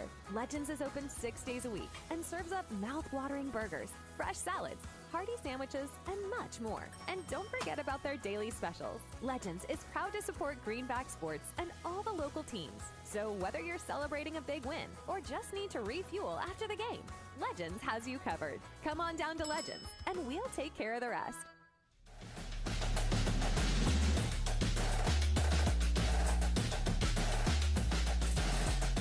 Welcome back. 2nd and 5 for the Greenbacks after the pickup from Liggett to Morrell. 3 minutes to play here in the second quarter. Poor dropping back, flushed out to his right side. Flag comes in, but Poor finds Morrell on the sideline. But I believe you're going to get a holding call in the backfield. Cook trying to create some time for Poor. It makes it tough on your lineman, Kel. I'll give you some credit as the lineman. Please. It's not Please always your fault. When that quarterback bounces out and you anticipate him to stay centered in the pocket or to come up and flush out of the pocket up the middle, you anticipate your block that way to keep the defender to the outside. And once that quarterback is behind you and you can't see which way he's breaking and that defender peels off of you at the last minute, the natural instinct is to just keep your hands on him. That's right. You're almost blocking based on feel and what you see your defender doing because obviously you can't see behind you. So, you know, you're feeling that defender, which way he's going, and if there's a rapid change of direction that you didn't know was happening, yeah, it's easy to reach out and grab a guy. So the penalty backs the Greenbacks up 2nd and 14. 2:54 to play. The give to Liggett. Titus now on the offensive side running the counter play, and a good pickup of 8 yards gets it back to 3rd and 6. Haven't seen Titus on the offensive side of the play calling tonight. Good to see him in there getting some of his touches. 2:33 left in the half.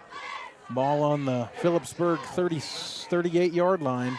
Pratt chunking out some yards here, but been hurt by 2 big penalties on this set of downs here that has kept them behind the sticks. Yeah, it's really slowed down this drive. But faced with a 3rd and 6 here, Poor and Liggett into the backfield.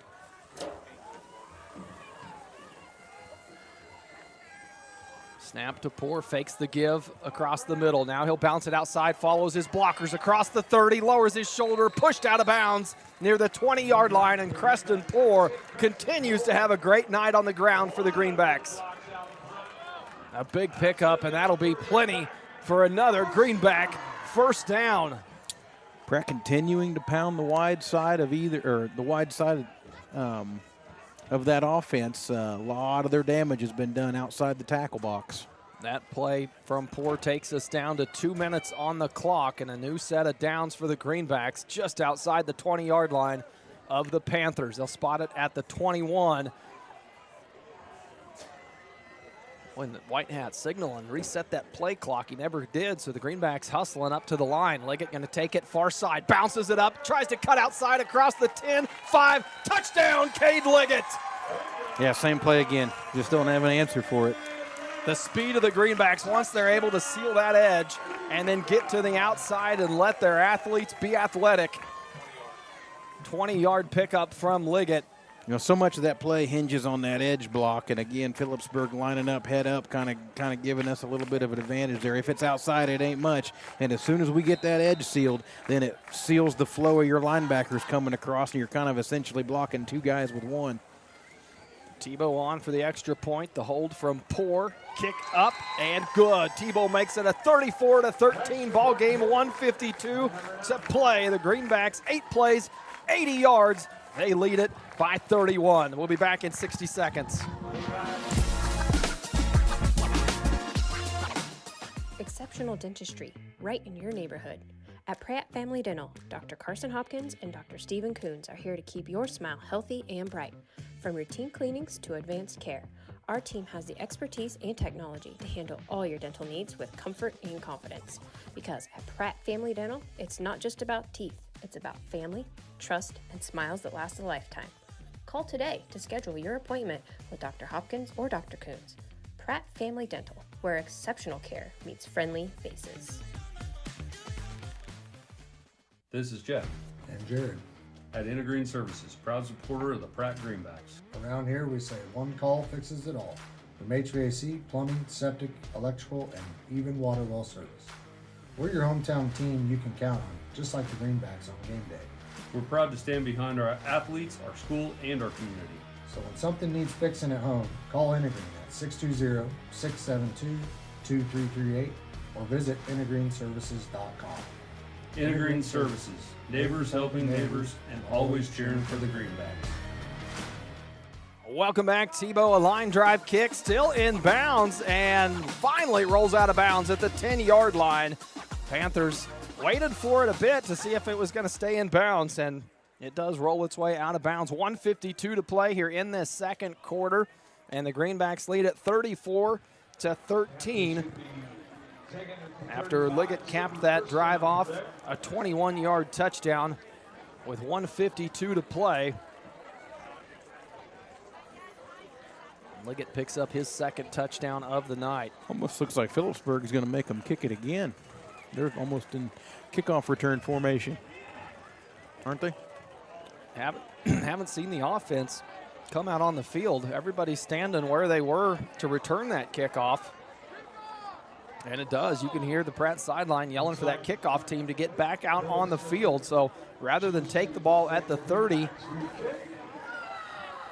the Panthers going to move the Greenbacks back 5 and see if they can create something with a kick return. We've seen them with a couple good returns in the first quarter, and we've seen Burish. Well, he carries the ball well, runs hard, and Hurnick back there alongside him.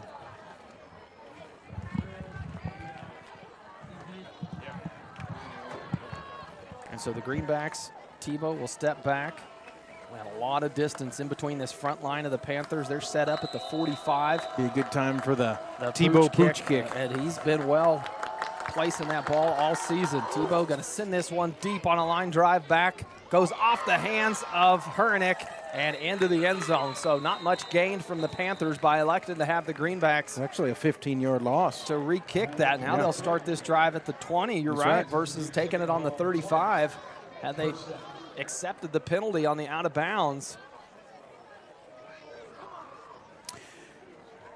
Yeah, at this point, we've seen this scene before here. Pratt having 2 timeouts, 1:52 left. As quick as Pratt has been able to score, it's in the back of their mind. They want to get a 3 and out and a punt here and try to tack another one on before halftime. Phillipsburg, meanwhile, they're probably content to just run this, if they can get a first down or 2, go into halftime. Yeah, I think you're going to see Coach Holting here be aggressive, not only with his timeouts, but with his defense as well. If he sees a chance to put some more points on the board, he's likely to take it. Springer's going to keep it on the ground, goes far side, brought down after a pickup of only 2. No signal yet. Now you probably see how that first down goes, which isn't much. I think if you see not much gain here, you'll probably see Coach Holting take one of those timeouts. Panthers going to use as much of this play clock as they can to chew up as much of that clock. 2nd and a long 9 for the Panthers. Corman will come out, split out on the numbers, picked up by Strong. Everybody else packed in the backfield. Springer under center. Send Hernick in motion. Springer going to drop back, take a shot downfield down the sideline, and nothing there. Boy, I like the idea of taking the shot, but the downside of the incomplete pass is it lets Coach Holting keep both timeouts in his pocket, stops the clock with 1:03 to play, and really beneficial for the Greenbacks. Yeah, and pretty much puts Phillipsburg in a passing down here unless they're willing to run the ball and make Coach Holting take one of his timeouts, which might be part of the equation. But as fast as Pratt's been scoring, I'd hate to give him the ball back with a minute left. And so that was an interesting play call there, trying to catch Pratt sleeping, but nice coverage on the edge there. Didn't catch who that defender was for the Greenbacks. Looked like Titus. Went over from that safety spot, picked up that running back out of the backfield, and a timeout does come with 1:03 to play, but it'll be taken from Ross Coombs of the Panthers. We'll keep it here. The Greenbacks have put together a great first half to this point, 34-13. Your score. 3 of those scores came in the first quarter, and the quick one, the first one, the quickest we've seen of this season, as Creston Poor to Arlie Morrell for 80 yards, and that was just a quick 5-yard out, and then Morrell able to make the first guy miss, turn on his speed that we see him anchor that state champion 4x4 team with, and head up the field for 80 yards, and then Liggett and Poor additional touchdowns in that first quarter as well. So with that timeout from Coach Coombs, saves Coach Holting from having to take one. He still has 2 in his pocket. And if they're able to get any type of stop here, I think you'll see a timeout come from Coach Holting. Then you start thinking about getting your offense back on the field. Got to have a stop here, though. 3rd and 9 for the Panthers. Send the man in motion. Springer going to drop back and pass once again. A man downfield and a great catch at the 50-yard line by Owen Miller. And that changes the dynamics of this first half. Down? And a flag in the backfield. Probably going to be holding on Phillipsburg from where that one was at. Great ball from Springer, and Owen Miller double covered there. Able to somehow bring that in, and it looks like it will come back. A hold on the offense of the Panthers. Now Phillipsburg even in a bigger hole because they were on their own 21-yard line. They're going to go back 10 to their own 11-yard line. 57 seconds left in this half here. Going to be 3rd and 20. Wouldn't shock me here to see him run the ball and at least make Holting burn up the timeout. And we'll see here shortly, but because that was a completed pass, does the play clock start on the ready for play whistle? I don't think so. I think it kills the clock. We'll have our answer here shortly. 57 seconds showing on the clock here, and the Panthers backed up inside their own 10-yard line. 3rd and 20. Cleveland Corman covered by Strong, split out near the short hash. Clock won't start, and a timeout coming from Coach Coombs again. So a couple timeouts at the minute mark from head coach Ross Coombs. Once again, I think he knows what's coming from Coach Holting if the Panthers don't convert this. So these are big plays for the Panthers. Yeah, Phillipsburg in a heck of a predicament here where they're at on the field because, I mean, you know, obviously in a passing situation, Pratt can bring the heat from their D-line. D-backs are ready to defend, and then assuming we get the stop here, which I think we will, they're going to be punting pretty much out of their own end zone. So Pratt with a good opportunity here with 57 seconds left to maybe get another score on before halftime. And I think you might see that here, Kelly. If you're Coach Holting, if I'm Coach Holting, I'm thinking maybe bring the all-out blitz here. It's a passing down for the Panthers. Bring the all-out blitz and see what happens. Let Morrell and Roop and some of those edge rushers. And with that, you might create a turnover. We did it last week against Collegiate right before half, turned it into points. And that game was, you know, Collegiate was kind of teetering at that point. That really was a knockout punch to stick that touchdown on right before half last week, and they just never recovered from it. Big play for one of these teams to create some momentum before going into halftime. The Panthers have splits to each side. A man in motion. Springer going to drop back, looks near side, flushed out, the blitz comes, and sacked in the backfield. Madden Wilson on the sack for the Greenbacks, and it was Coach Holting aggressive on the defensive call, and will bring up a 4th and long for the Panthers, and they're going to be punting out of their own end zone here, Kelly. 51 seconds. Did we use a timeout there?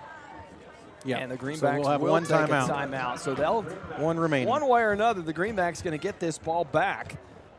Question is, can Shields get a clean punt off from inside his own end zone in what likely will be a scenario that pressure is coming from the Greenbacks? And we've seen the Greenbacks multiple times this season turn a punt from the opposing team into points. We've seen Morrell do it. We've seen DeMuth do it.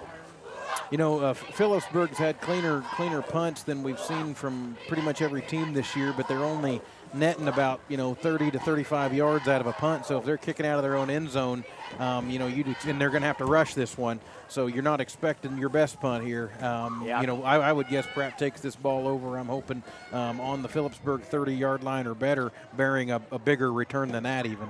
Have Cox and Strong set up deep to return the punt from Shields. Set up just outside the 40-yard line.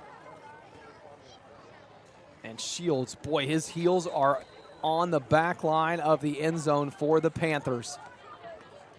Snap is good, able to get it off. Good job by Shields just to get that off, and it takes a Panther bounce. Cox going to field it at the 46-yard line. Makes the first man miss across the 30. Runs into some tackles at the 25 and brought down at the 24-yard line. So it will be good field position here for the Greenbacks. 38 seconds left, plenty of time.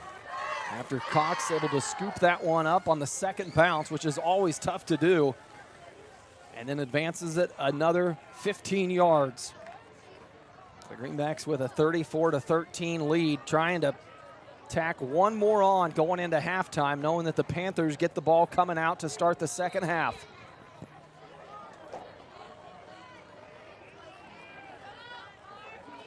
See Strong having a conversation with Poor and Liggett coming out of the huddle.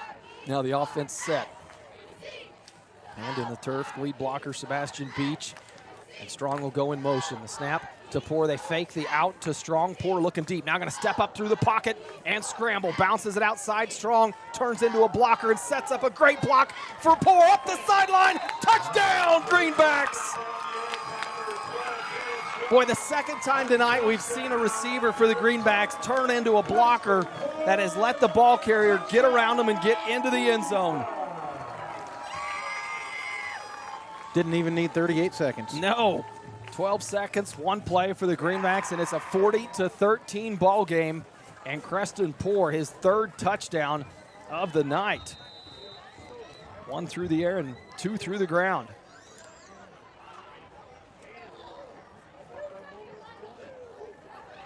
Tebow on for the extra point. A low kick, but gets it through the uprights. 41-13. Your score.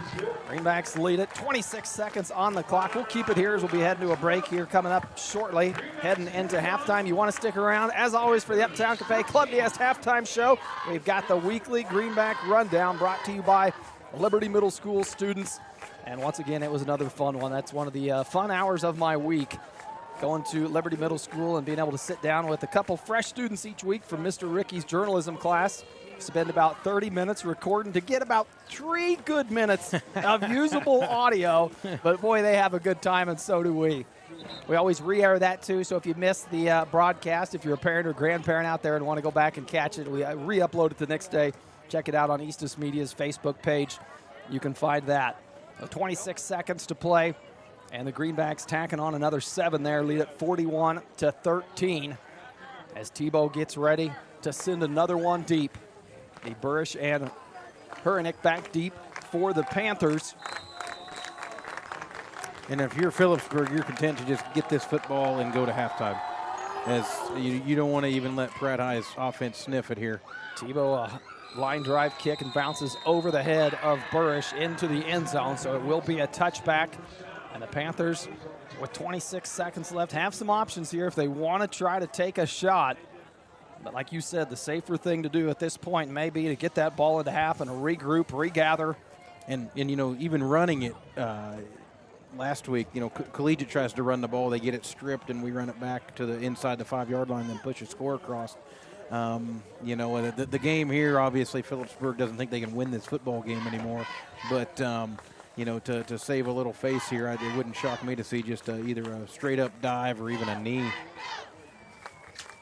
They come out of the huddle, send Corman to the near side, covered by Strong, Springer under center. Hurnick in motion, fake the pitch to him to give up the middle to Burrish, tries to shake a man off, nowhere to go. A short gain, if any, on that carry by Burrish, and a late flag comes in as both players heading back to their huddle. Didn't see what the tie-up was, but at that point in the play, you got to think it's an unsportsmanlike of some kind. Just didn't see what the penalty was, and it will go against the Pratt. Greenbacks. Boy, just not something you want to see at this point in the game, trying to get into halftime.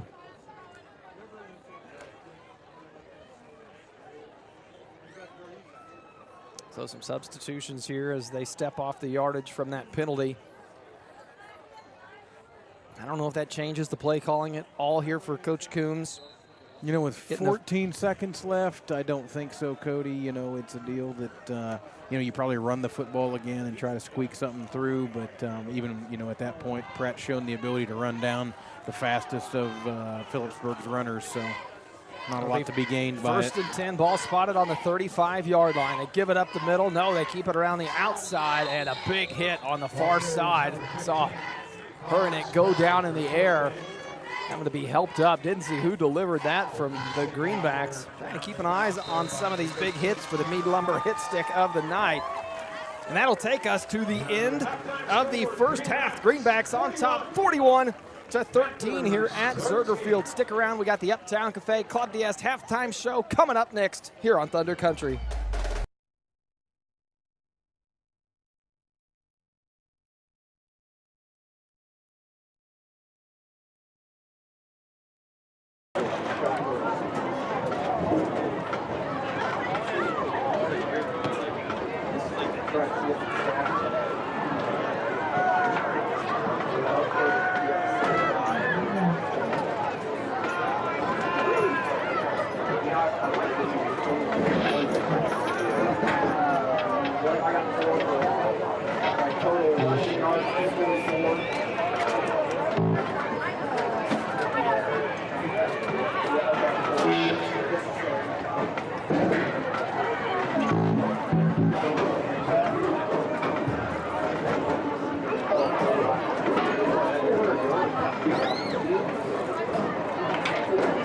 Ladies and gentlemen, please welcome to the field for your entertainment, the pride of South Central Kansas, your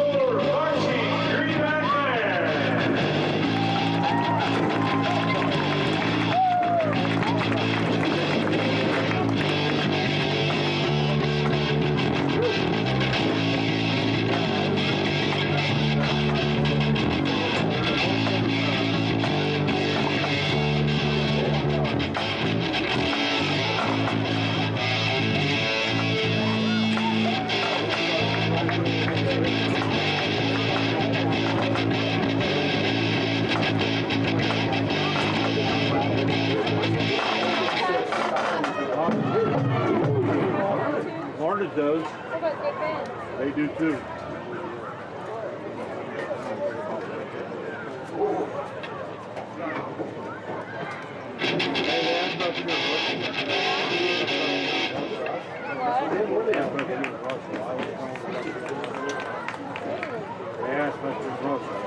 That's how you want to go outside your great thing here. Cross, dodge,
Relationships, building Pratt.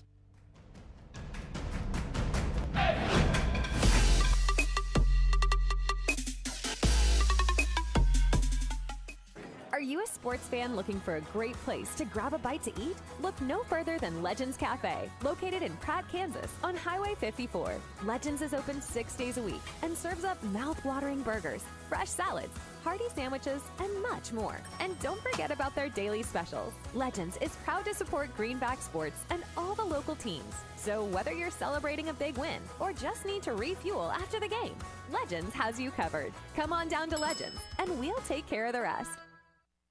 At Timish Electric, we light up your world with reliable and efficient electrical services. Our team of skilled and certified electricians is dedicated to providing top-notch service for all your electrical needs. From residential, commercial, or industrial needs, we ensure your electrical systems are safe, reliable, and up to code. Contact us today at 620-672-9334 to schedule a consultation. Timish Electric, proudly serving Pratt and the surrounding areas' electrical needs for over 25 years. Welcome back to the Uptown Cafe Club DS halftime show here on Thunder Country. I'm Cody Eustis alongside Kelly Simon. 41 21-13, your score here at the halftime mark, and it has been all Greenbacks to this point. The Panthers have got in twice for a couple scores, but if you just watch this game without the luxury of being able to see a scoreboard, boy, you'd think the Greenbacks have dominated this game, and they have, both on the offensive and defensive side of things. Kelly, if you're Coach Holting, I'm sure you're going to find some things at halftime you'd like to clean up, and a message to your team to keep it clean through this second half and continue to play high-caliber football. What's the message? Yeah, I think, obviously from the offensive side here, you can't really do a whole lot better. I mean, we've heard them through the air. We've heard them on the ground.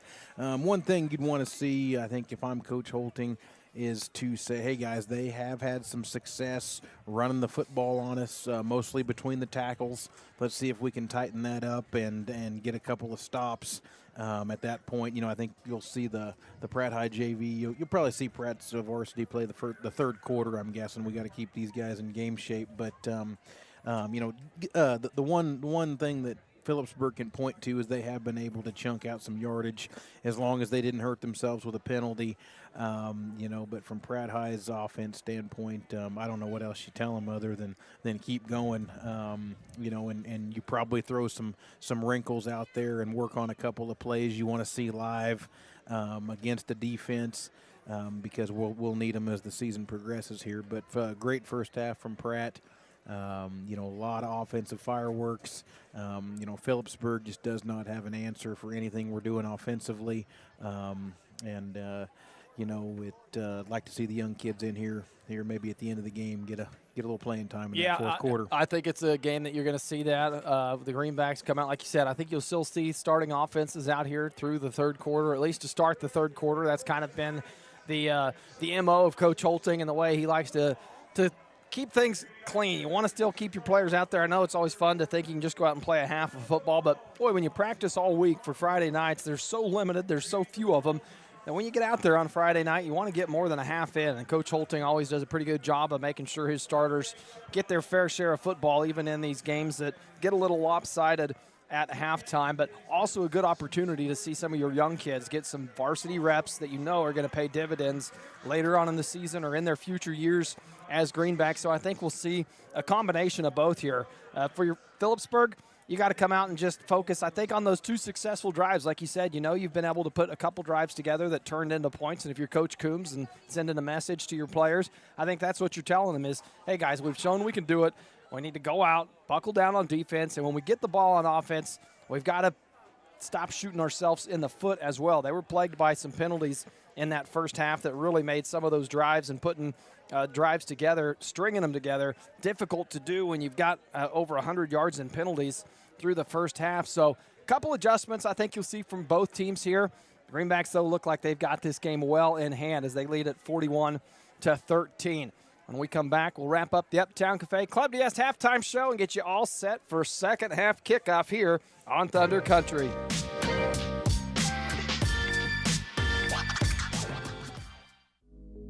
For your fine dining experience, be sure to stop at Club DS in downtown Pratt. Western Kansas's premier steakhouse for over 50 years. They'll serve you the best with their friendly, attentive staff and home-cooked meal you desire. Also offering a full range of entertainment with live music and karaoke weekend nights. So come for food and stay for fun at Club DS in downtown Pratt. Open 7 nights a week. This is Chris with Car Auction Real Estate. We've been proudly moving assets since 1965, with locations in Pratt and Larned servicing the surrounding counties. Jamie here with Car Auction and Real Estate. While our marketing strategies clearly stand out, we stand strong on our principles of integrity, transparency, and reputation in our industry. Whether it be buying, selling, auction, or appraisal needs, look us up online at carauction.com. Good luck and go Greenbacks.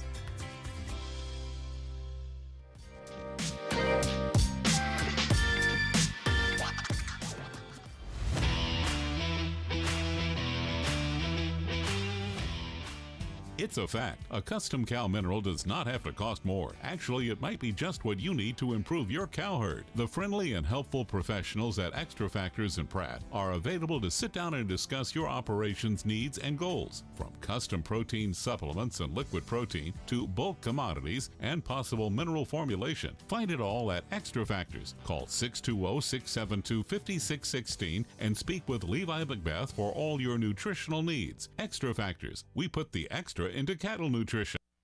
Welcome to Humble Pie, where every day starts with the freshest ingredients. Our secret here is a perfectly blended pizza sauce. That's the heart of every pizza. From farm to table, our pizzas are topped with the freshest veggies. Along with our commitment to quality means fresh dough made daily for that perfect crust. And you won't want to miss out on the daily specials at Humble Pie. Order your next pizza online at humblepiepratt.com. Serving you in both Pratt and Larned. Humble Pie, the taste speaks for itself.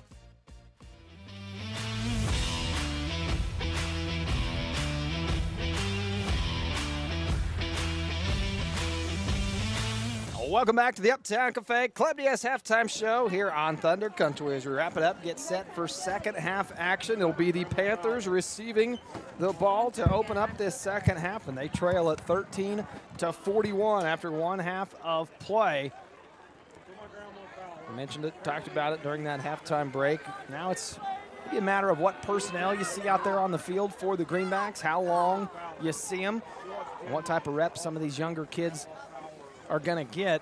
You know, they missed an opportunity in that Larned game. It was a game that looked like a fourth quarter was going to get a lot of action from the Greenbacks. They led it 41-6, and then that was the game due to weather.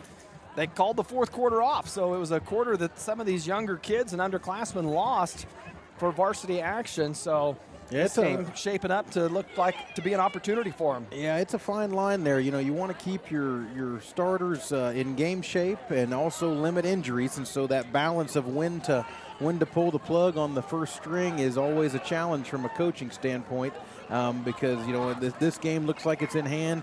Next week, I don't expect anything out of Clearwater, and then we're on to a big game against Cheney. So, you know, you hate to keep them out there too long, but you also want to make sure they're ready to go when we find some tougher competition a couple weeks from now. It's one of those decisions that hindsight is always the luxury to have on how anything ever plays out. The Tebow set to kick off to open this second half action. Greenbacks going right to left on your radio dial. A line drive kickoff from Tebow will bounce at the 10 and into the hands of Burish.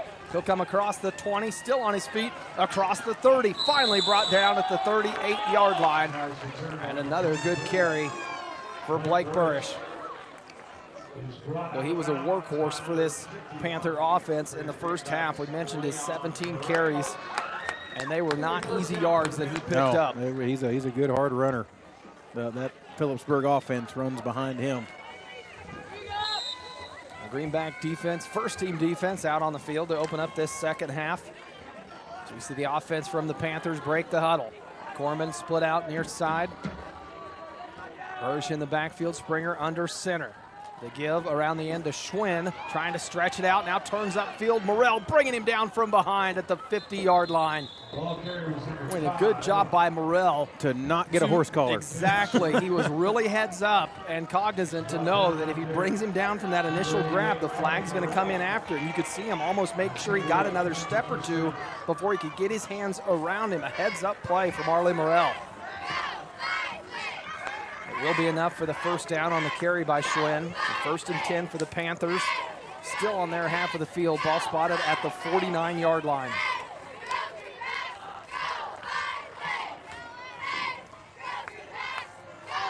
Springer going to keep it, follow Burish up the middle. Not much room there. He'll gain 3. Pratt still leads this one 41-13. On the backs of a big first half by the Pratt High offense. Gatlin in on the tackle there for the Greenbacks, and good to see Kyler Barker back out there at the middle linebacker position. He leads this team in tackles. He was the injured player back in the first half. Looked like got that ankle taped up and back ready to go. 2nd and 7 for the Panthers. The give to Burish, left side, pickup of 3. Tackled by Morrell. It's just tough to run to that side.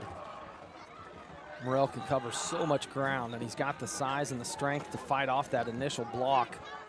and then really be able to shed left to right off of it. Yeah, it's just one of them guys that he's just a lot faster than he looks. You know, I mean, every step he's taken, he's gaining that extra step there, and you know, made a good play on that first play of the drive to keep that kid from breaking for a longer run. Corman will come out near side, picked up by Strong. And they give to Bursch once again up the middle, breaks his way through the second level. Panther first down, he picks up 8 or 9 across the 40 down at the 37-yard line of the Greenbacks.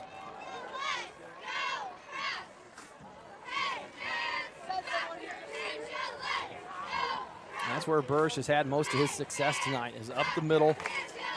That's just a quick hit and dive. I mean, it fought yards, but it hits you, and he runs it downhill hard enough. He's 2 and 3 yards into the defensive backfield before Pratt's reacting a couple times there.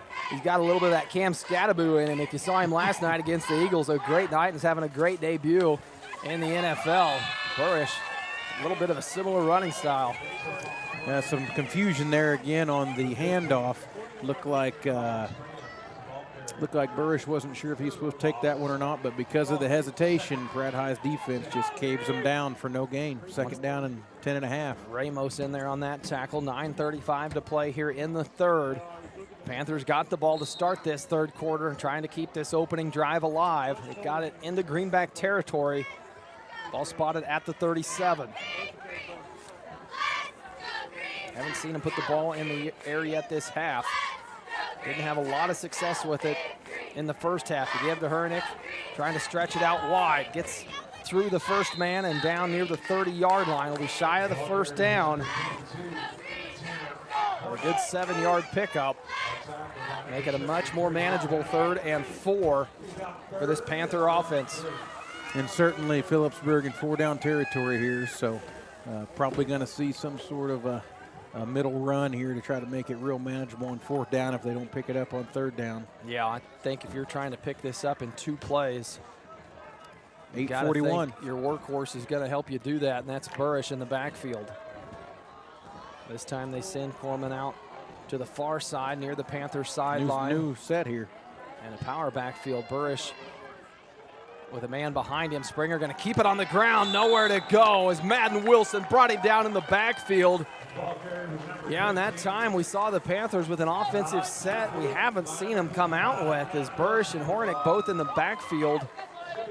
Springer faked the give to both of them, and it turns into a loss on the play. You know, you mentioned hindsight. If they'd have handed off there, I think they get the first down. They really plowed forward with that power back set, and Madden Wilson there to make the stop on the quarterback. Well, now 4th and 6 is what the Panthers look at if they want to keep this opening drive alive. 7:53 left in the 3rd quarter. Pratt still leading 41-13. Can the defense get off the field? Now Burrish in the backfield by his lonesome this time. They fake the pitch. They'll give it to Schwim. He'll cut it up the middle, picks up the first down, and brought down hard by Cameron Cox in the secondary. You can see the wrestler coming out from Cameron Cox there. Picked him up, a double leg takedown for the tackle. It will be enough for the first down. And man down on the field for the Panthers as they move the chains, and coaches will come out and attend to him. We'll take an injury timeout and be back here in 60 seconds.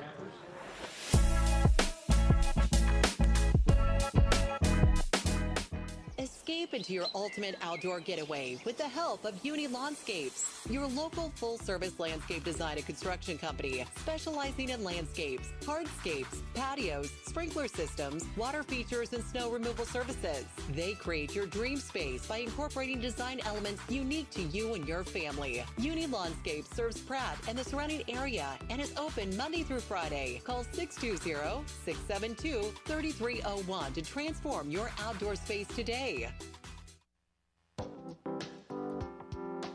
Plan a trip to Pratt this fall.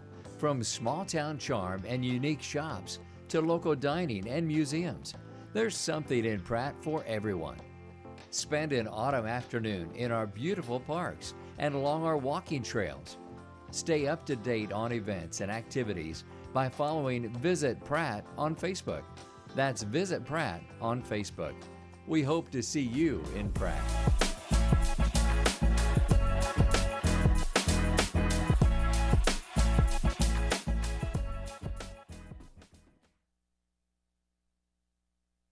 Welcome back. 7:35 to play here in the third quarter here at Zerger Field. The injured player, Cage Schwinn, coming off, jogging off the field now, so good sign to see him come off and not need any help off the field.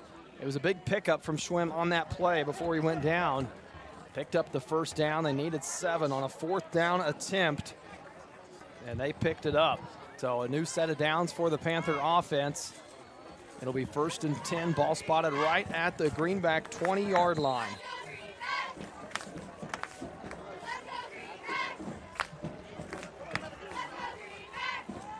It's been a long drive here for the Panthers. They opened this half up with the ball. It'll be offsides on the Pratt D-line, it looks like. Preliminary call. Movement there early, and you're right, an offsides penalty. First one we've seen tonight from the Greenbacks of that nature.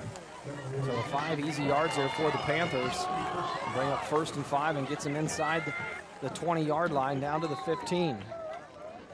7:23 in third quarter.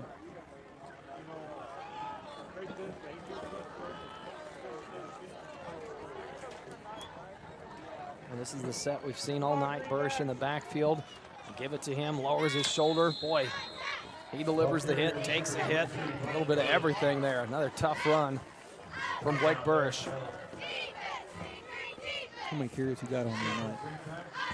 I believe he had 17 at halftime, Mark. Tack on what he's had this drive, and they contend to feed him the ball. 20 carries for 60 yards. Feels like more than that. Boy, it does. Getting the money's worth out of him tonight. Assuming our stats are right. That's correct. 6:40 to play here in the third quarter, and it's a 2nd and 4 for the Panthers. This time, once again, give it to Burrish. His 21st carry of the night. That time stood up at the line. The Greenback defense not giving an inch there. Arlie Morrell. Panthers trying to run it right at him. Morrell makes him pay for doing it. It'll be 3rd and 4. They're going to say he gained a yard. 3rd and 3 here. Maybe 2 there. On the Pratt High 12-yard line. 6:03 left in the third quarter. Phillipsburg doing a good job as far as grinding this clock out, not giving Pratt a chance to hurt them with their strong offense we've seen so this far is this what game. they would have liked to have done in that first half quarter, after seeing Pratt able to score so quickly. Keep the offense off the field. A man in motion. Springer now going to go left side. Keeps it himself and tries to fall for the first down, and it's going to be another one of those spots that is just inches. I think they might have finally got one to fall across the first down marker. They're going to give it to the Panthers this time. Boy, they've earned them. They've had 4 or 5 tonight. They were just it looked like could have been on either side of that first down marker and haven't got one to go their way. This time it does. The Panthers pick up a first down right at the 10-yard line, so it'll be 1st and goal to go. 5:25 to play here in the third quarter. Corman will split out to the far side, sets up right on the 10-yard line. Picked up by Strong. New fullback. We do have a new number in there as Caleb Leidig in the backfield. And Whistles are going to blow this play dead. And another offsides penalty on the Greenback defense. So 2 this drive. Kind of interesting there. They moved Burrish to the flank back. He's still in the game, just not lined up as the fullback here. Boy, and that's where you wonder, are you trying to get a little too creative with your offense when you need to? We saw them do it on a 4th down attempt where they tried to bring in a new set of the backfield and weren't able to pick it up. And once again, it's Leidig in the backfield. Give it to him. He runs off center left side, trying to move the pile. Gets inside the 5, but he'll be shy of the goal line. Spotted at the 3. I believe that's Leidig's first carry of the night. He ran well, too. Just a sophomore, 186-pound sophomore. 2nd and 3 on the 3-yard line. 4:36 left in the third quarter. And it has been all Panthers this third quarter. The Greenback offense has not touched the ball. So that offsides hurts. It gives them 1st and goal from the 5 instead of the 10. Huge penalty there.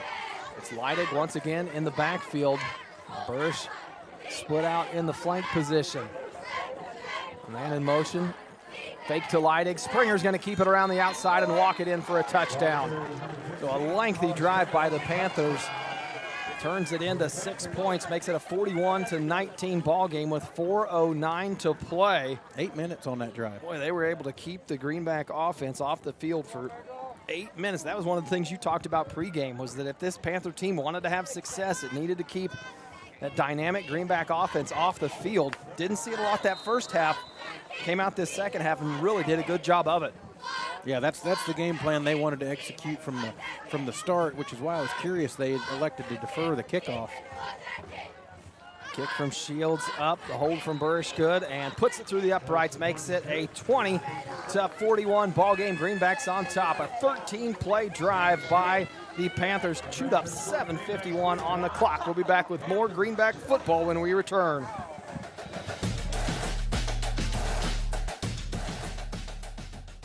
At Buckland Tractor and Implement, we know that teamwork and dedication are the keys to success, both on the field and in the field. Just like the Pratt Greenbacks, we strive for excellence in everything we do. Whether it's top-of-the-line John Deere equipment or exceptional customer service, we are here to support our community. From tractors to combines and everything in between, BTI has the tools you need to get the job done right. BTI is proud to be a part of this community and to support our local football team. Together, we're stronger. Visit BTI and see how we can help you achieve your goals.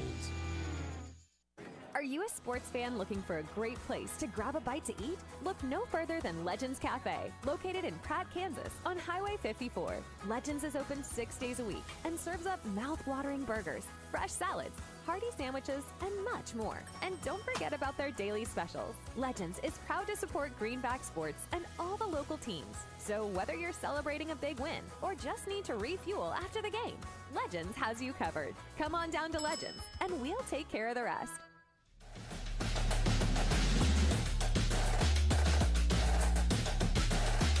Welcome back. Third quarter action. A line drive kick from Shields after the score. Fielded by Cox. Across the 20, a spin move as a couple flags come out.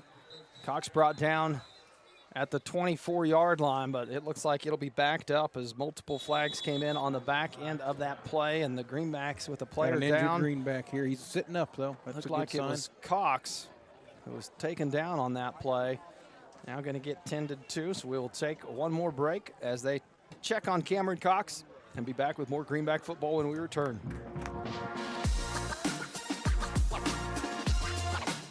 Exceptional dentistry, right in your neighborhood. At Pratt Family Dental, Dr. Carson Hopkins and Dr. Stephen Coons are here to keep your smile healthy and bright. From routine cleanings to advanced care, our team has the expertise and technology to handle all your dental needs with comfort and confidence. Because at Pratt Family Dental, it's not just about teeth, it's about family, trust, and smiles that last a lifetime. Call today to schedule your appointment with Dr. Hopkins or Dr. Coons. Pratt Family Dental, where exceptional care meets friendly faces. This is Jeff. And Jared. At Intergreen Services, proud supporter of the Pratt Greenbacks. Around here, we say one call fixes it all. From HVAC, plumbing, septic, electrical, and even water well service. We're your hometown team you can count on, just like the Greenbacks on game day. We're proud to stand behind our athletes, our school, and our community. So when something needs fixing at home, call Intergreen at 620-672-2338 or visit intergreenservices.com. Intergreen Services, neighbors helping neighbors, and always cheering for the Greenbacks.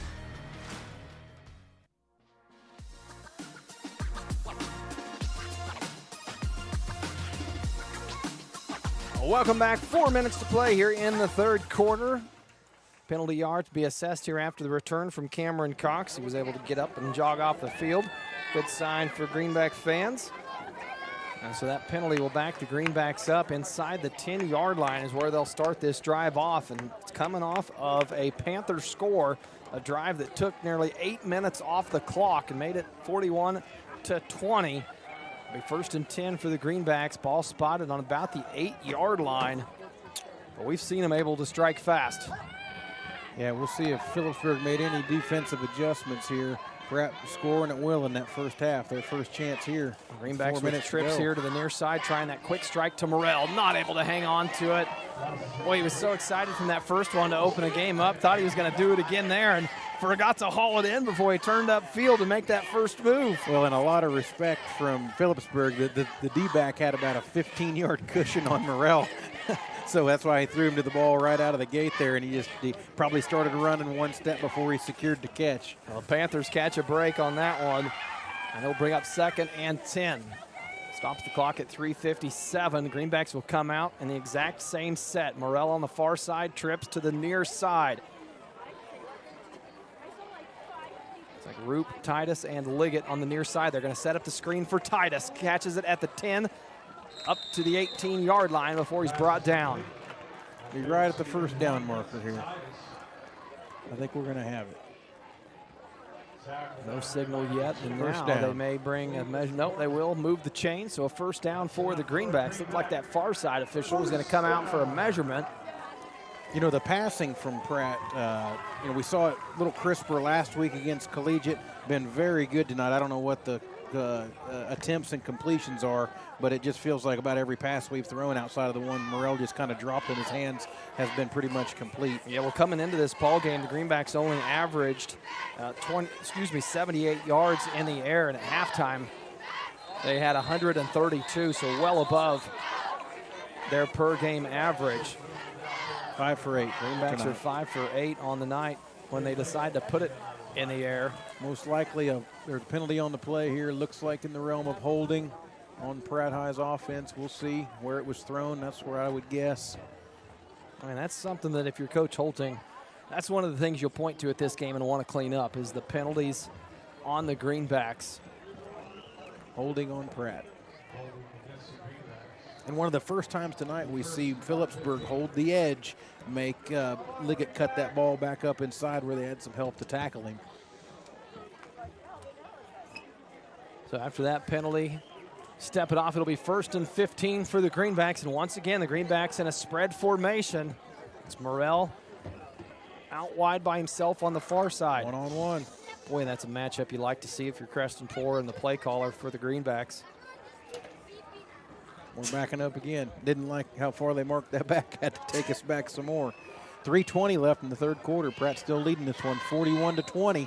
Backed up deep in their own territory. See if the Greenbacks try to take a shot. Poor alone in the backfield.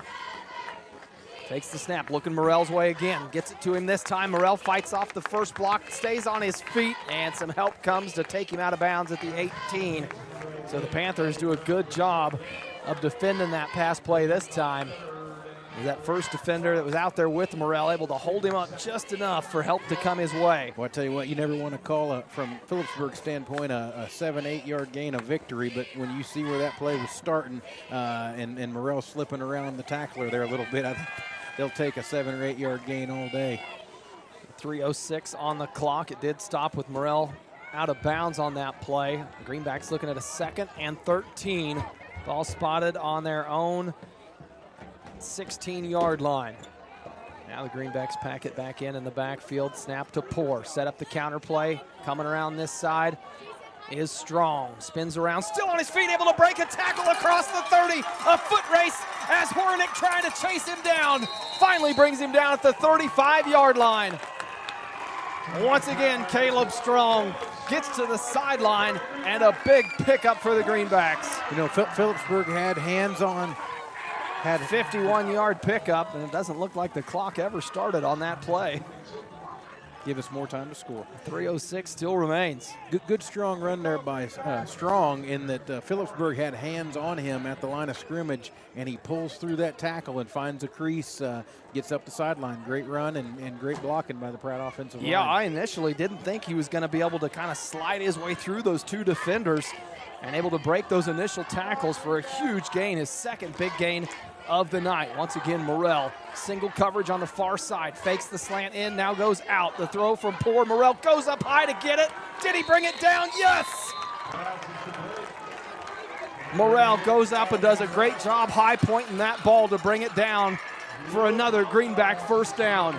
That's a good throw from Poor there. It leaves Morrell stretched out a little bit, but where he threw that ball, pretty much only Arley could catch it. So Good play again there by Creston to get the ball where it needs to be. Well, there was 4 things that happened on that play. It was good protection from his offensive line, and it was a great route ran by Morrell. He came inside on the slant and then cut it out, and then the throw from Poor and the catch from Morrell to complete it.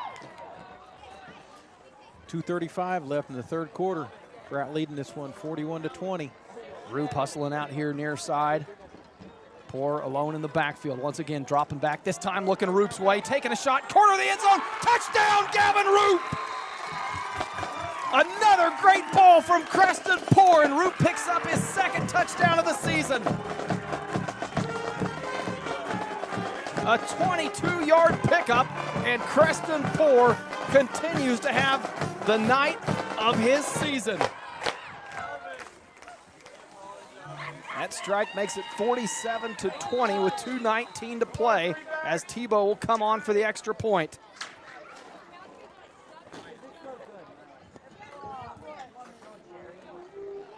Poor does a good job going up and getting that snap, gets it down for Tebow, and Tebow puts it through. 48-20 your score, 2:19 to play. The Greenbacks punch it in after a 6-play, 76-yard drive, capped off with the touchdown from Poor to Roop. We'll be back in 60.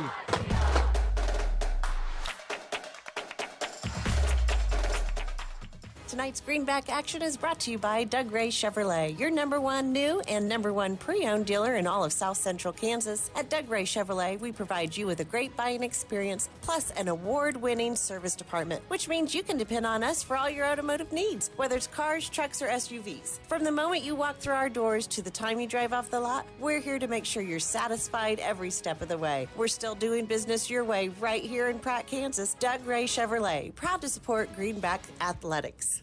When it comes to your health, trust Grace Clinic and Urgent Care in Pratt, conveniently located at 920 East 1st Street. Grace Clinic proudly serves Pratt and the surrounding area. Family nurse practitioner McKaylee Kirby provides primary care, urgent care, and sports physicals, and is accepting new patients and walk-ins. Open Monday through Friday, except Tuesdays, from 8:30 to 6, and Saturdays, 9 to noon. Call 620-388-3086 today. That's Grace Clinic and Urgent Care, caring for your family close to home. Welcome back to Zerger Field. Creston Poor continues to have a game of his season. 48-20 your score, 2:19 to play here in the third, and Tebow sends a kickoff deep as Hornick fields it and gets across the 30 before a big hit is delivered. Ramos. Like Leon Ramos comes flying in before a host of other Greenbacks finally get there to help him bring him down. Yeah, once again, we were just saying during the break, Creston Poor has thrown the ball great tonight. I think his incompletions, they haven't been uncatchable balls. He's thrown a great ball, and he's thrown it at different levels. We've seen him throw the good 5-yard out. We've seen him throw the underneath route. We've seen him throw the deep ball. So he's hitting all 3 levels with precision tonight, and he's having a great night. And then has 100 yards on the ground to go with it. And good protection by the O-line, giving Creston a chance to step into the pocket for once and throw the football down the field. Leidig in the backfield again, the pitch out to Borish. Trying to get outside. Roop tried to bring him down, couldn't get there. It'll be Titus that cleans it up just shy of the 40-yard line.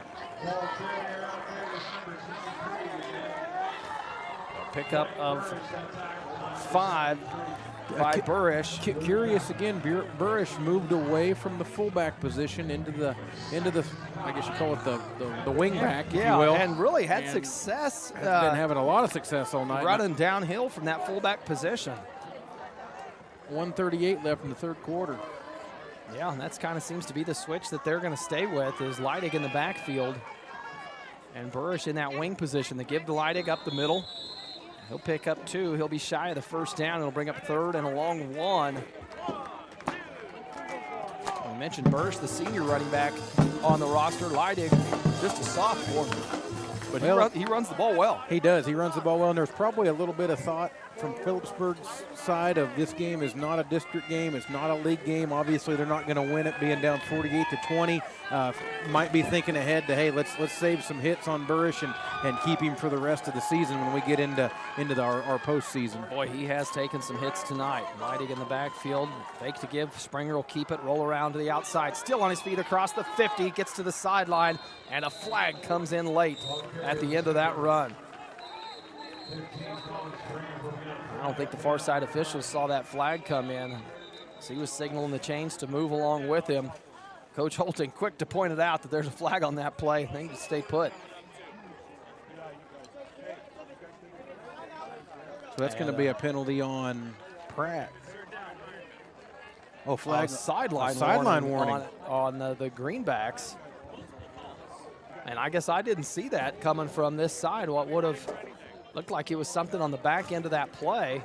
You know, and maybe that was as the play moves away, sometimes the coaches run with it and the officials run with it. And I don't know if there was some collision maybe. Sometimes that happens if that official working that sideline runs into a coach or a player, he can call an interference there that they need to be back in the box. So first down will stand, 44 seconds to play here in the third quarter. Ball spotted on the Greenback 40-yard line. They give it to Leidig, gets outside, has one man to beat across the 30, the 20, up the sideline, finally out of bounds. His route brought him down inside the 5, but a big pickup from the sophomore, Caleb Leidig. This kid runs well. He does. Gets outside. We've seen him with the power up the middle. That time showing off his speed once he was able to get around the corner and turn it up the sideline. So with Leidig getting out of bounds, it'll stop the clock with 34 seconds to play here in the third, and it'll be first and goal to go. Ball spotted at the 6-yard line.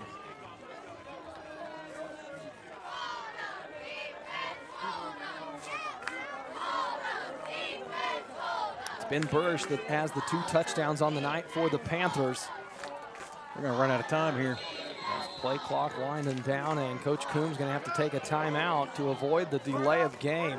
That's a good timeout by Phillipsburg there when you got first and goal on the 6. To take that timeout and give your team a chance to punch it in from short yardage here. Yeah, again, though, another drive that the Panthers have been able to string together, take some time off the clock. It's just when the Greenbacks get the ball, they've shown that they can score so quick against this Panther defense. But the Panthers, once again, we saw them do it coming out of the halftime break, string together that 8-play drive, turned it into points, and now trying to do the same here with their second possession of the half. No, there's no doubt that Phillipsburg offense, you know, they block well, they run downhill hard, and it's created some positive yardage for them. You know, Pratt's hasn't given up any real big plays to speak of, but they are grinding out positive yardage. And at this point, you know, thankfully Pratt's offense has done enough work here that the game's pretty much out of reach for Phillipsburg. But Phillipsburg making a little bit of a push here to show they can still put some points on the board. Boy, and you wonder too at this point in the game with what you've seen on this drive by the Panthers is where was the Leidig in the first half in the backfield? The combination of him and Burrish looks like it would be a dangerous one and a tough one to stop.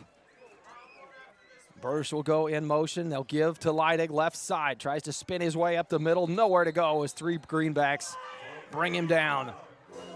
Gatlin in on the tackle that time for the Greenbacks. Going to be about a 2-yard gain. Second down and 4 from the 4-yard line. It's one of those small victories if you're the Greenback defense. Yeah, I would sure like to hold them out here. Half, if you can keep them out of the end zone, Panthers going to try to get a playoff before the clock winds down. They do. They give it to Leidig, goes right side, hit early, and shy of the end zone. So the Greenback defense holds once again, and it'll be 3rd and 2. That'll take us to the end of the third quarter, and the Greenbacks lead at 48-20 here from Zerger Field. We'll be back with fourth quarter action when we return here on Thunder Country.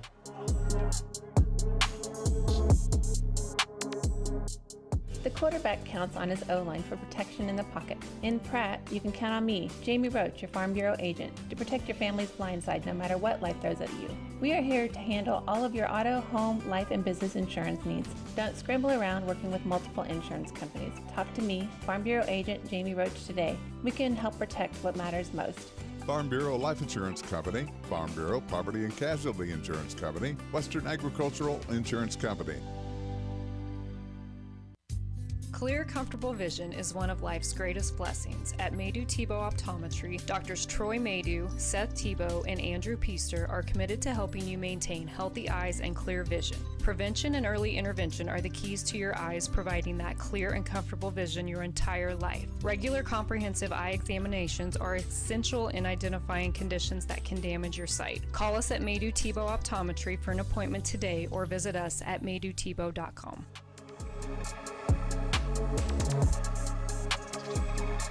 Welcome back as we start fourth quarter action here from Zerger Field. The Panthers trying to punch this into the end zone. They have it 3rd and 2 from the Greenback 2-yard line.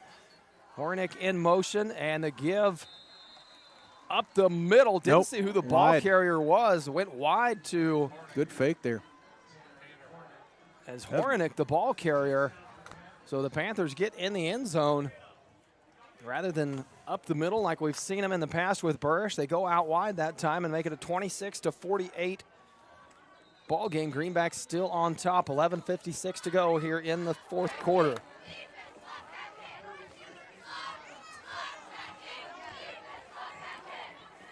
On for the extra point, Zane Shields. Burrish to hold. And a good kick from Shields. That one splits the uprights, makes it a 48-27 ball game.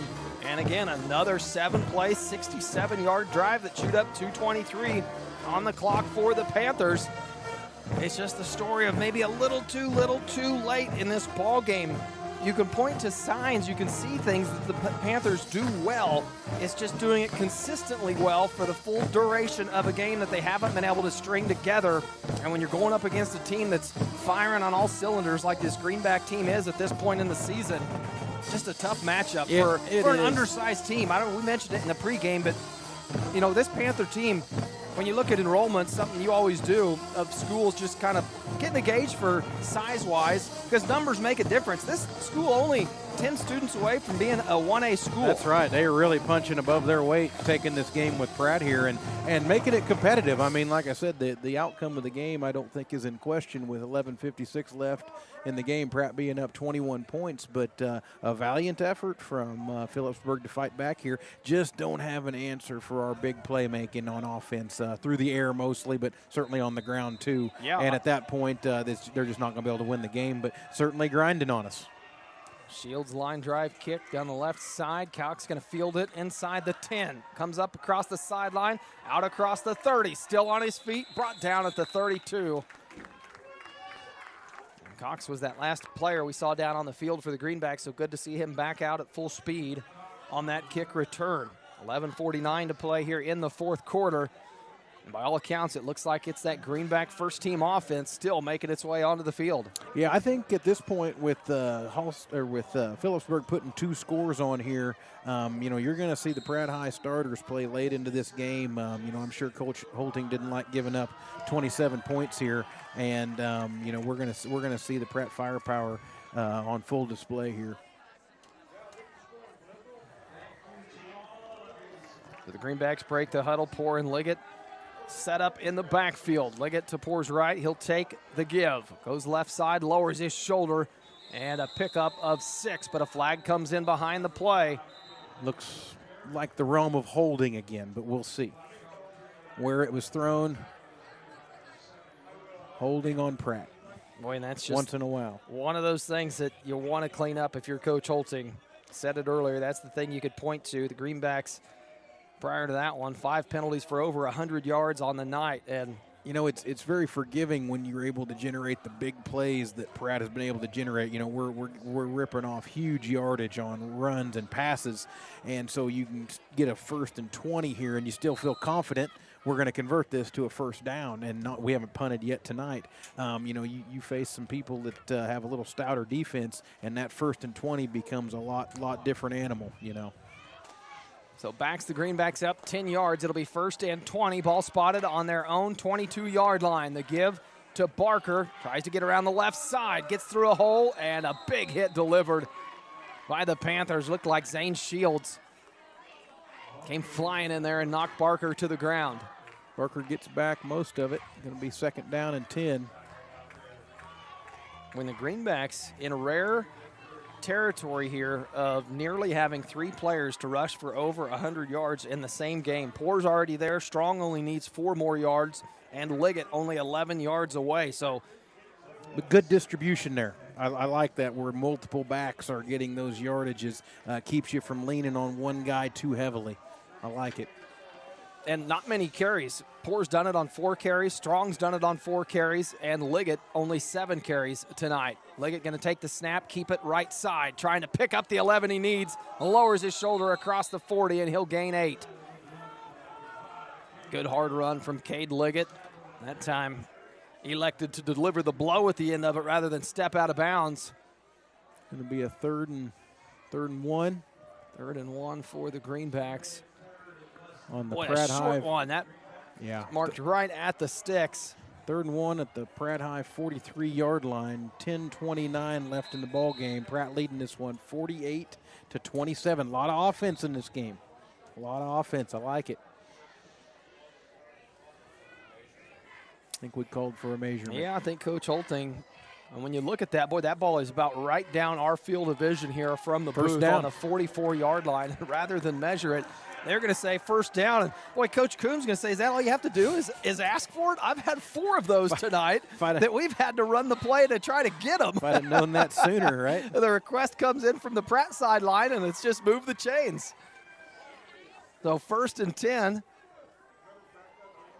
for the Greenbacks after that. Poor, empty in the backfield. Greenbacks showing a spread offense. Trips to the near side. You can see Barker tapping his helmet, sees something he likes on the numbers. Poor looking Morrell's way. Puts it on his numbers. Morrell gets it across the 50, spins down to the 46-yard line, and another big hit. I tell you what, old Phillipsburg, they fly downhill. They really do. They look to deliver a blow. Again, it boils down to, good physicality on Pratt's end, on Phillipsburg's ends. We just have a little too much firepower in the offensive cupboard for them to really compete with us here. But 10-14 left in the game. That hit delivered by E.J. Hall in the secondary for the Spartans, and that's something you got to be careful of, that Coach Holting may let these Greenback players know that spin move is dangerous. You don't know what you're going to be coming into when you finish that spin, and we've seen it a couple times tonight. That one, Morrell. Now Liggett will take the snap right side. Doesn't like it. Bounces it back up the middle, trying to use his speed and get through the secondary. And a big pickup by Liggett. We'll call it 15. He gets inside the 30. Good job by Liggett. Didn't think he could get to the outside. They had it sealed off well. Decided to cut it back up the middle and picked up 15. Yeah, that's one thing that I think Phillipsburg did at halftime, is they really talked probably to their defensive edges to keep that play from getting to the sideline. We're still getting wide on them, but not near as clean as we were in the first half. But at this point, Pratt's still charging down the field here, 1st and 10 on the Phillipsburg 30-yard line. Twins to the far side for the Greenbacks. Poor and Liggett in the backfield. Snap to Poor. He's going to drop back. Looking downfield. Taking a deep shot in the corner. Anybody there? No. Throws into double coverage and nearly brought down by Kyler Barker. Barker and Root both in the same area and well defended by the Panthers. That time Poor just throwing it up to see what happens. He's had great success all night doing it. The incomplete pass will bring up 2nd and 10 for the Greenback offense. Ball spotted on the 30-yard line of the Panthers. 9:07 to play after that incomplete stops the clock. And the Greenbacks sitting on a 48-27 lead here in the 4th quarter. Cameron Cox and Caleb Strong splitting out wide to the far side. Poor takes a look their way. Quick strike over to Strong. Brings it in. Up to the sideline across the 20. And now the Panther defense swarms him up there. Another good quick strike by Poor. That was a perfect pass. It's out on Strong's fingertips, so he can catch that ball as he's moving up the field. He doesn't have to wait on it, and can hit that play running as he catches it to get up the field. Yeah, we've seen a couple of those tonight that Poor has done that quick strike and really hit his wide receivers in stride where they don't have to adjust and can just, it's almost like a long 10-yard handoff. There was a flag on the end of that play, far side. Looks like they're talking with Coach Coombs. He may have the option to accept or decline this, which would imply it was on the Greenbacks. There was a lot of struggling at the end of that play, kind of over on the sideline there. I wonder if it's going to be a personal foul face mask on Phillipsburg. Against the Panthers, so the Greenbacks going to get some free yardage added on to the end of that big pickup from Strong. That'll move them inside the BTI green zone here.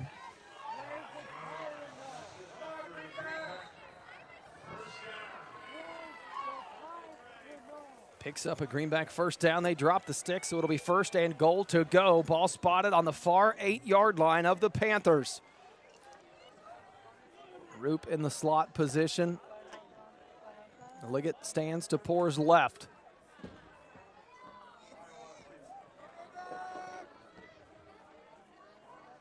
Snap to Poor, the spinner move, fakes it, gonna keep it himself, rolling right, looking, touchdown, Arlie Morrell on the crossing route. Another dart from Creston Poor. Yeah, you can see Morrell call for that when he released. He knew he was open as he was cutting towards the home sideline there.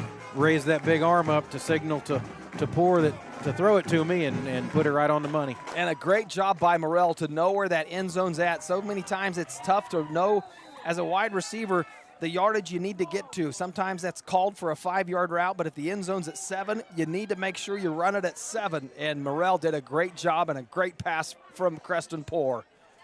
I'm just glad we got all this wide receiver knowledge up here. I'm a wealth of it. I know. 8:23 to play. Greenbacks lead at 55-27. A 6-play drive, 67 yards, capped off by the Morrell reception. We'll be back with more Greenback football when we return.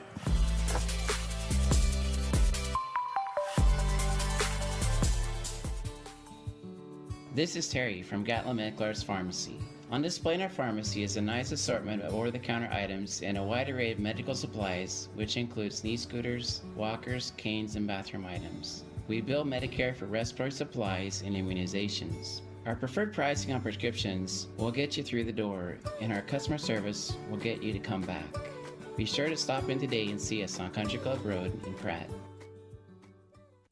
Uh-oh, that's a sound no one wants to hear. Pratt Glass has been helping homes and business owners with everything glass for over 80 years. Whether your business suffered a break-in over the weekend or you're needing to replace old leaky windows, and they also offer automotive glass repairs, automotive details, screens, dragging door adjustments, residential window replacement, storefronts, and 24-hour commercial residency service. Pratt Glass, 210 South Jackson in Pratt, 620-672-6463, or see prattglass.com. Welcome back, fourth quarter action. A deep kick from Tebow, fielded by Burrish and brought out to near the 40-yard line. Another good return from the Panthers special teams. And they'll set up their offense with 8:14 to play here in the fourth, but the Greenbacks lead at 55-27. Just an offensive display of dominance tonight from this Greenback team. We need a track baton. Trade it for the football.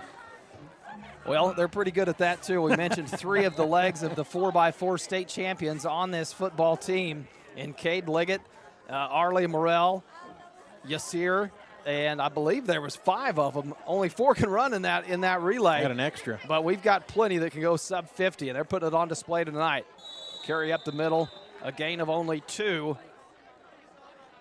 for the Panthers.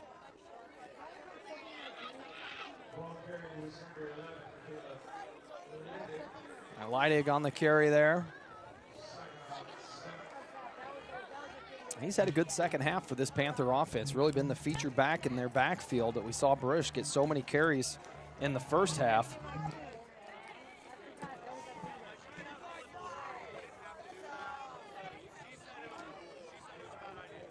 Second and 7. The give up the middle once again. Leidig nowhere to go. Ball may have came out. Greenbacks are pointing like they may have recovered, and at the end of that play, you saw Braxton Shields dive in. And still no signal yet from the officials. They are going to say Greenback ball. Is that the first turnover of the night? First turnover of the night. And it goes the Greenbacks' way.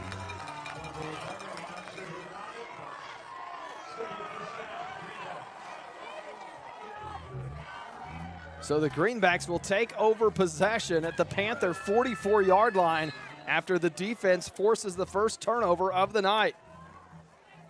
7:18 left in the ball game. Pratt leading this one 55-27. Starter still on the field. Coach Holting looking to tack one more on.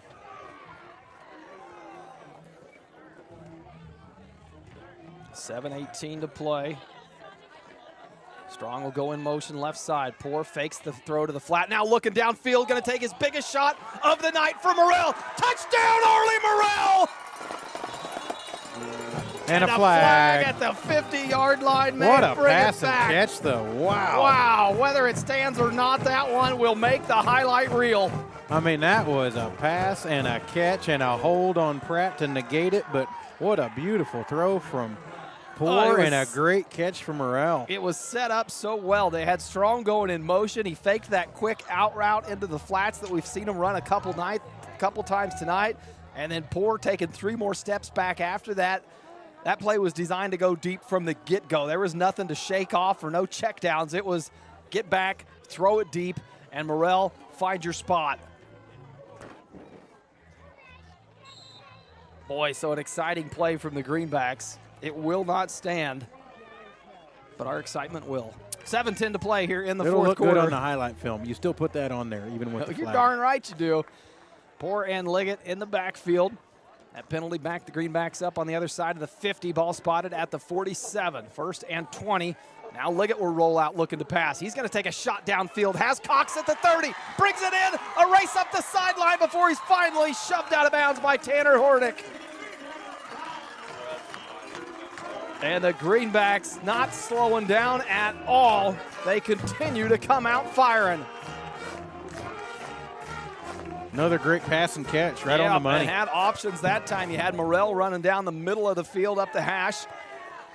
Liggett elected to go to Cox. He picks up his first catch of the night, and it was a big one. A 48-yard pickup puts the ball at the Panther 5-yard line.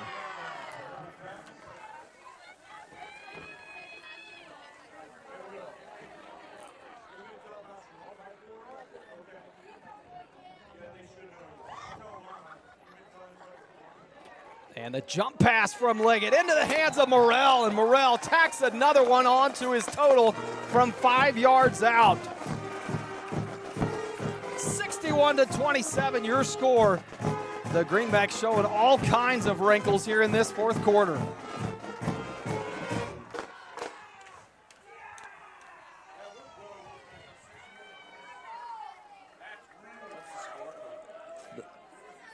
.35 if the extra point is successful. That will put the Greenbacks on top by 35. Snap and hold good. Tebow sends it away, puts it through. 62-27, your score. Greenbacks on top. That one, 2 plays, 44 yards, and once again capped up off by the Morrell touchdown reception from 5 yards out. We'll be back with more Greenback football here on Thunder Country. Are you interested in building a new home or remodeling your current one? If so, give J.A. Knight & Sons a call today. This is Chase Scully with J.A. Knight & Sons, and we are the area's premier general contractor and have been serving the Pratt and surrounding area for over 50 years with superior quality and attention to detail. We specialize in high-end residential and commercial construction and have now expanded our services to include pre-engineered metal buildings. J.A. Knight & Sons is a proud supporter of Greenback Athletics and would like to help turn your next dream into reality. Mead Lumber in Pratt is looking better than ever. Stop by and see our brand new renovations with the same friendly faces you know and trust. Whether you're tackling a big project or just need supplies for the weekend, Mead Lumber has you covered with quality products and expert service. We're proud to be a part of this community and even more proud to support the hardworking athletes of Pratt High School. Mead Lumber, building relationships, building Pratt.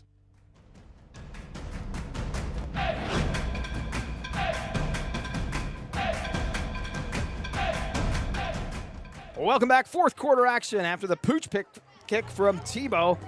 The Panthers will take over possession here at the 32-yard line, and Arlie Morrell having himself a night. 6:39 to play here in the fourth quarter. The Greenbacks lead at 62-27, and that extra point from Tebow puts the running clock into play for the remainder of this fourth quarter. But Morrell, 9 catches, 174 yards. We have that unofficially as the new single-game receiving record. Morrell set it last year at Cheney, where he had 159. Breaks his own record here in Week 6 against Phillipsburg, and 4 touchdowns to go with it. Double checking a few things here as it's a record book kind of night. Those 4 touchdowns from Morrell, also a receiving record, as Brett Windsor held that from the 2018 season against Larned, had 3 receiving touchdowns. So Morrell's 4th receiving touchdown there puts him into the record book for 2 stat categories in this game. Panthers on offense here, facing a 2nd and 7. Nowhere to go. Will be brought down for no gain. Starting to see just a few subs on that front line of the Pratt High defense. A couple of numbers I don't see all the time out there.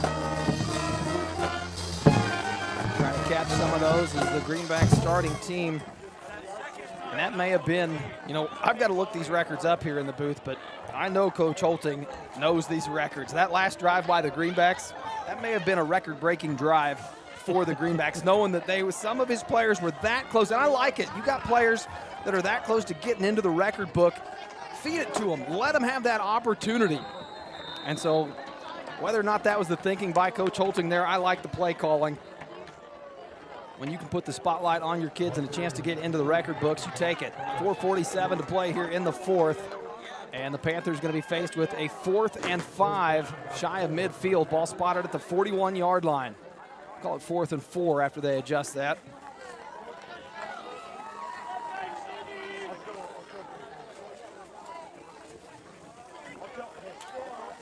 The second unit of the Greenback defense trying to come up with a 4th down stop here. And the Panthers, the give up the middle. Lytle's going to pick up 6. With the second effort. Yep, it was a good second effort. He was hitting the backfield, but able to keep his momentum going forward and picked up enough for the first down. Keep the chains moving. Clock continues to run. 4:05 to play here in the fourth. Greenbacks on top, 62-27.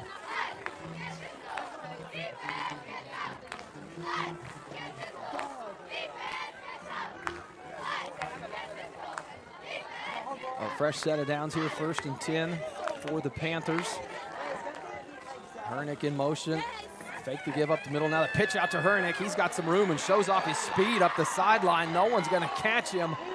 That's something that Phillipsburg went to early in the game and they never really went back to, probably due to some of the things we were doing on defense, but they ran that wide pitch very rarely tonight. Very smooth on that play for the touchdown. Hernick takes that one nearly 50 yards. Adds the 4th score of the night, 54 yards on that play. Makes it a 33-62 ball game. When he showed off his speed there, once he got to the edge, the Greenback defense kind of bit on that initial dive. And then the pitch out wide. He turned on the jets and no one was going to catch him. Shields on for the extra point. Kick up and good. We'll make it a 62-34 ball game. 2:50 to play here in the fourth quarter. It's just a formality at this point as the Greenbacks have this game well in hand. Great night here at home for the Greenbacks here at Zerger Field. Always a great Friday night here at Zerger Field. As we take a look ahead, the Greenbacks will travel next week as they'll head to Clearwater for another district matchup. That'll be a big game for the Greenbacks, as right now still that #1 seed in play for the Greenbacks. And then week 8 will be the big matchup against Cheney. The Greenbacks will be back home for that one. A little early to start seeing how things will piece together. You kind of look at the chessboard and try to move some pieces around and picture where you may be in the postseason. But doesn't matter how you look at it, that game against Cheney will be a big game for both schools. It really will be. And, you know, we got one monkey off our back, and we'll talk about this a little more in the post game with Wichita Collegiate. I don't think Pratt's ever beaten Cheney in a football game. In fact, they've kind of beat us up pretty good, other than last year we made a heck of a game over in Cheney. So really looking forward to that one being here on Zerger Field. Yep, and the really Greenbacks excited. have the advantage. Boy, anytime you can play here at home in front of your fans in a game that has that type of magnitude and that type of implications on your postseason, nice to have it at home. The onside attempt here from the Panthers, and a good job by the hands team of the Greenbacks, bringing that in. Adrian Tresner on the far side. As soon as you get that ball in your hands, you drop to the ground, and Tresner doing a good job of it. Looks like the Pratt High offense going back out on the field here. Chasing more records. I think this might just be letting your first team offense take the knees for you to close out this game. As 70 seconds and counting tick away on that clock.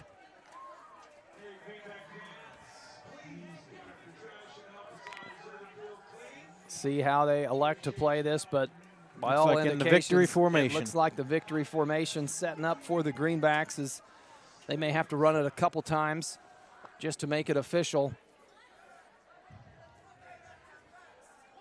And poor Will, he will take the snap, take a knee. Take a look at the clock. 40 on the play clock.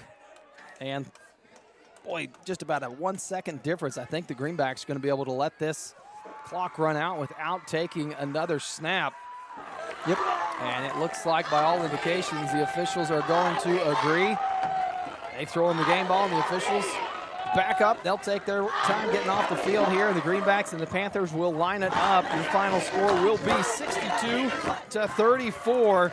The Greenbacks, a great showing here at home against the Panthers of Phillipsburg. Boy, a record-breaking night for some of these offensive stats we saw on display. We'll talk about those here in the post-game show and more. You don't want to miss it. Don't go anywhere. We got the Maydew Tebow Optometry post-game show coming up when we come back here on Thunder Country.